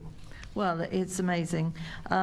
Most of us think that this is a case of you marking your own homework with your own 2 deputies and your Chief of Staff choosing who should be on that board. We've got to bear in mind that violent crime, since you've taken over, is up 30%. Burglaries and theft is up 25%. Sexual offences are up 40%. The Met Police is in a terrible position, and the first time under you, it's in special measures. Therefore, I would have thought a more robust. Can we not interrupt, please? Yes, we haven't interrupted you. To speak. Some chuntering. Going on again, violent crime up 30%, burglaries and theft up 25%, sexual offences up 40% under you, Mr Mayor, with the Metropolitan Police going into special measures for the first time ever under you. So if there's another board looking at what the police are doing, surely there should be proper transparency and independence with people that are put on that board, not people chosen by your own staff and colleagues. So I think the word used by Louise Casey to describe the Police and Crime Committee was they're a hindrance. And we saw the behaviour of the Police and Crime Committee when I lost confidence in the former Commissioner. The response from the Police and Crime Committee, and I include the chair at the time, was to, rather than supporting me and Londoners, holding the former Commissioner to account, summoning me to a Police and Crime Committee. And Londoners will be reminded of that in advance of the next mayoral election. One party supporting a police officer who's the Commissioner, who clearly didn't understand the issues facing our city, and somebody else thinking it was time for her to go. And one of the things that we've done during my time as mayor is to shine a spotlight on some of the issues in our police service. It is a fact that 6 police forces around the country are engaged. Some of them, by the way, have police and crime commissioners who are Conservative.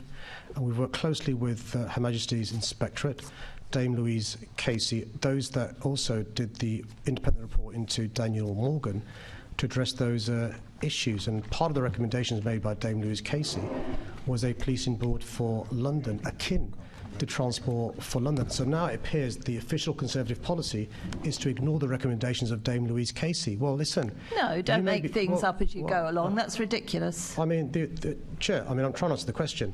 So the choice is this. The choice is this. Sweep things under a carpet and reject recommendations of Dame Louise Casey, or make things out in the open and follow recommendations of Dame Louise Casey, HMI, and the independent panel. You are in charge of MOPAC, and MOPAC was criticised in the Dame Casey report. I am saying that given that there are so many issues with policing, that it would have served us all much better had this policing board been made up of people that weren't specifically chosen by your deputy mayors and your chief of staff. To everybody else, this does look like you're just trying to mark your own homework. There have been significant problems. Throw it back at the police and crime committee is outrageous, because that's cross-party, and we all work very hard on that, I assure you. So I know my time is running up. So can I ask you, are you confident that the members that are on that board have been vetted correctly? Well, look, the member used the phrase, everybody else has concerns about the London Policing Board. I think what she meant to say was the Conservative members of the Assembly have concerns about the London Policing Board. Don't try and correct what I've said, Mr. Mayor. I'm just asking you, are you confident that the members that are on your police board that you have chosen with your staff, are you absolutely confident that they have been vetted correctly? Now it appears the member's trying to run down the time, run down the clock, because she's worried about my answer. Well, no, I just would like to hear your answer for a change, Mr. Mayor. Just answer the question, please. It's Mayor's question time. I think this is the first time in history a member's tried to filibust to use up her time because they're worried about the answer that they might give. And let me be clear. I'm on the side of following recommendations of Dame Louise Casey. It appears the Conservatives want to... Just answer the question, Mr. Mayor. You do this to all the women in particular. We've commented on this before. I'm afraid How the Conservative outrageous. group is now out of time, I'm afraid. Thank you for not answering the question as usual, Hall, Mr. Mayor. That's it. Assembly Member Hall, that's it. Some order, please. Can we have, shout at me, don't shout across, all right? Chair, can I just check, is that an instruction? Would you like us to shout at you? Well, it's what you've been doing. So, Mayor, you're free to go.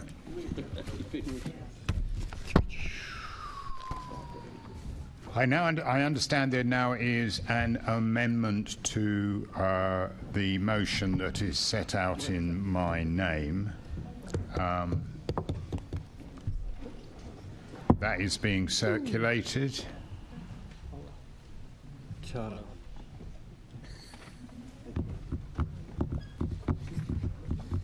Thank you. Thank you very much, Lee. Thank you. So I believe everyone has caught sight of this, so I will ask Assembly Member Bailey to propose the amendment to the Chair's motion.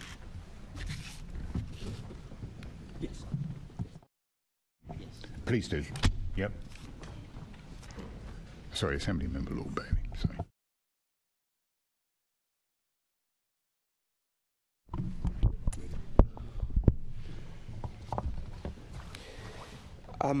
Where to start. Afternoon again to my colleagues and everybody listening at home and in the gallery. I've proposed this amendment, this motion, because we've all seen the horrific attacks against Israeli citizens carried out by Hamas terrorists. Our hearts go out to the victims and their loved ones and people who have friends who are caught up in that situation. Of course, many people in London have friends and family who will be affected by this. And again, we want to extend an arm and our condolences to make sure that these communities feel respected and supported. The key thing is supported here. We stand in solidarity with our Israeli and Jewish communities, both here in London and, of course, in Israel, where the attacks have happened. I don't think there's much that needs to be said because we've all seen horrific attacks in all our ways. All of us in here have contact with the Jewish communities in our patch and beyond and have had the conversations. So, to you colleagues, I propose this motion.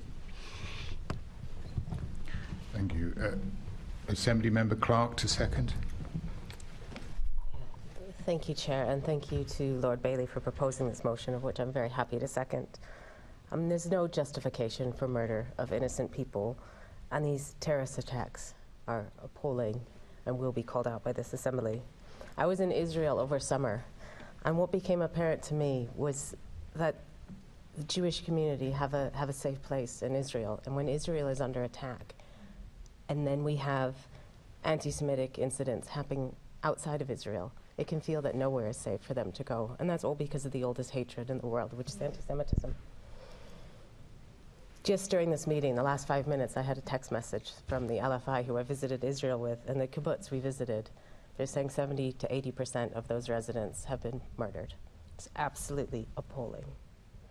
This is a worrying time, as we all know, for many in London who have loved ones caught up in the terrorist attack and now the humanitarian disaster. We must do all we can to support them and to establish humanitarian aid as well. Communities in London, wherever they've come from, whatever their background, cannot be held responsible for what's happening in the Middle East. We need to come together to support all our communities who are understandably worried at this time. I welcome the Mayor's actions over the past days in talking with community leaders and the Metropolitan Police and TfL and all those who are there to support. And I also commend the actions of the CST, who have been absolutely brilliant across our city.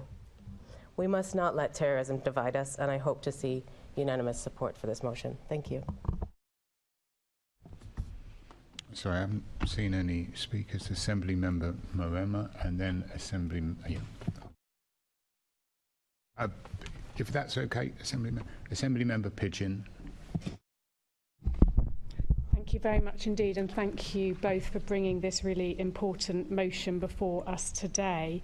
As Liberal Democrats, we fully condemn these sickening terrorist attacks carried out by Hamas and join calls for the immediate cessation of violence and the safe return of hostages. The scenes we have all seen of kidnapped and murdered civilians, particularly children and older people, are absolutely heartbreaking to watch. I think it feels unbelievable that this is happening. But we know, and as we've heard this morning, the Jewish community in London are now being targeted, and they often are during times of tension in the Middle East. And we absolutely stand shoulder to shoulder with the Jewish community in London and believe that all these hate crimes need to have the full force of the law against them. We also want to put on record our support for international law and the belief that all parties should abide by this and take all possible steps to prevent the harm of civilians, and that's outlined in the motion. And lastly, we would particularly like to commend the work of some of the cross-community and interfaith organisations across the capital who are working extremely hard at this moment to reduce tensions and promote dialogue and understanding across the capital. But thank you again for bringing this really important motion today that we'll be supporting. Assembly Member Russell. Thank you, Chair. I'm speaking on behalf of the Green Group today, and I want to start by commending the Mayor's comments earlier in our meeting. Now, our thoughts and deepest sympathies are with Jewish Londoners and those in London's Muslim community who've been affected by the absolutely abhorrent violence that we have seen in recent days. At its core, this motion expresses an extremely important sentiment which all of us here on this Assembly and across London will share, and that is that we must not let hatred win. We are, however, disappointed that the opportunity to draft such a sensitive motion on a cross-party basis was not taken, and that we did not have the chance to input to that. We would have wanted to be clear about our huge concern for the dangerous situation in Gaza, be clearer that defensive action must respect international law, and, like the Mayor, call for humanitarian corridors along with significant efforts to peacekeep. As a result, there are elements of the wording which we simply cannot fully support, and we feel a responsibility to hold to that view. So we will therefore abstain on this motion and would like to see more discussion ahead of any future motions like this. Assembly Member Moema. Thank you, Chair. Thank you very much.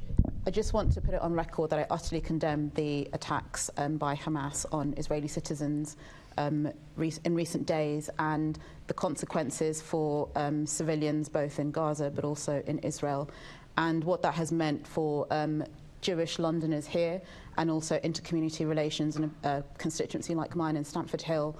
I've come back from the Labour Party conference. We had a very moving last evening, which is very sombre, Labour Friends of Israel vigil, and coming back home to people that are in fear. At the best of times, people there is a heightened sense of awareness of individual surroundings, and whilst I understand you have the right to not support the motion, I just think the spirit of the motion here, from what's in front of us, I do think it does actually capture those issues, and this is bigger than, this is people being murdered in their homes and in their beds, and this is people in our capital city who are fearful to leave the streets, people who I have known for a very long time, some most plaintive messages, and I think it's incumbent on us to not just express solidarity here, but to go out after this to continue working with the police and with the community. I think it's absolutely perfectly possible to express solidarity with Israeli citizens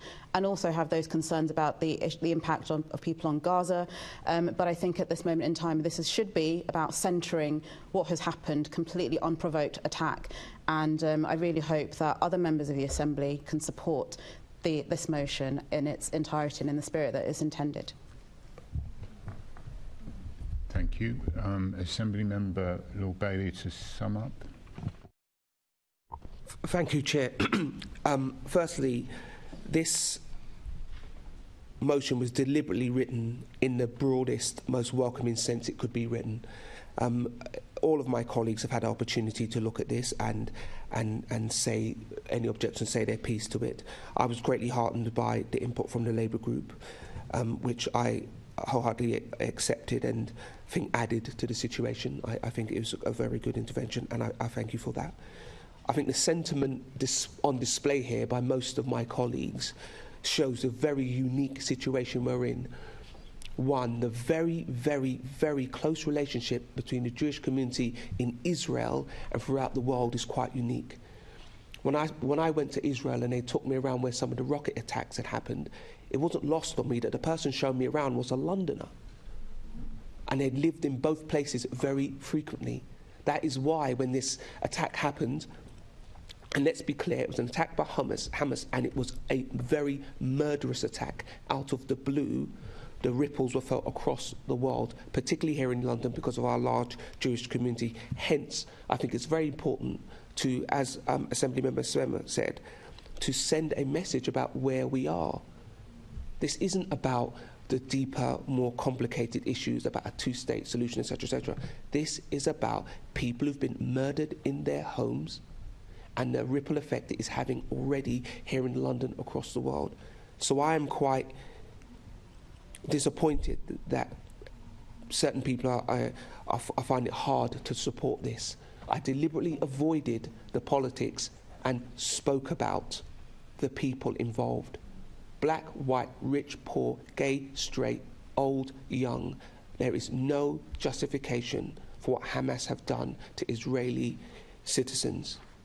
It is wrong, and we should send a very clear message where we stand on that. So again, I table this motion really, really hoping that everybody feels that they can support it. Thank you. Thank you. All those in favour of the amendment, please indicate. That is 1, 2, 3, 4, 5, 6, 7, 8, 9, 10, 11, 12, 13, 14, 15, 16, 17, 18, 19 in favour, Chair. All those against the amendment, please indicate. None against, Chair. All those in favour of the substantive motion set out as agreed, please indicate. I think that's 19 for against, Chair. 1, 2, 3, 4, 5, 6, 7, 8, 9, 10, 11, 12, 13, 14, 15, 16, 17, 18, 19 for, Chair. And all those against? None against, Chair. That's carried. Thank you. The next scheduled meeting of the London Assembly will be the plenary meeting, which will take place at 10 a.m. on Thursday, the 2nd of November 2023 in the chamber at City Hall, and that's the end. Thank you. Yes.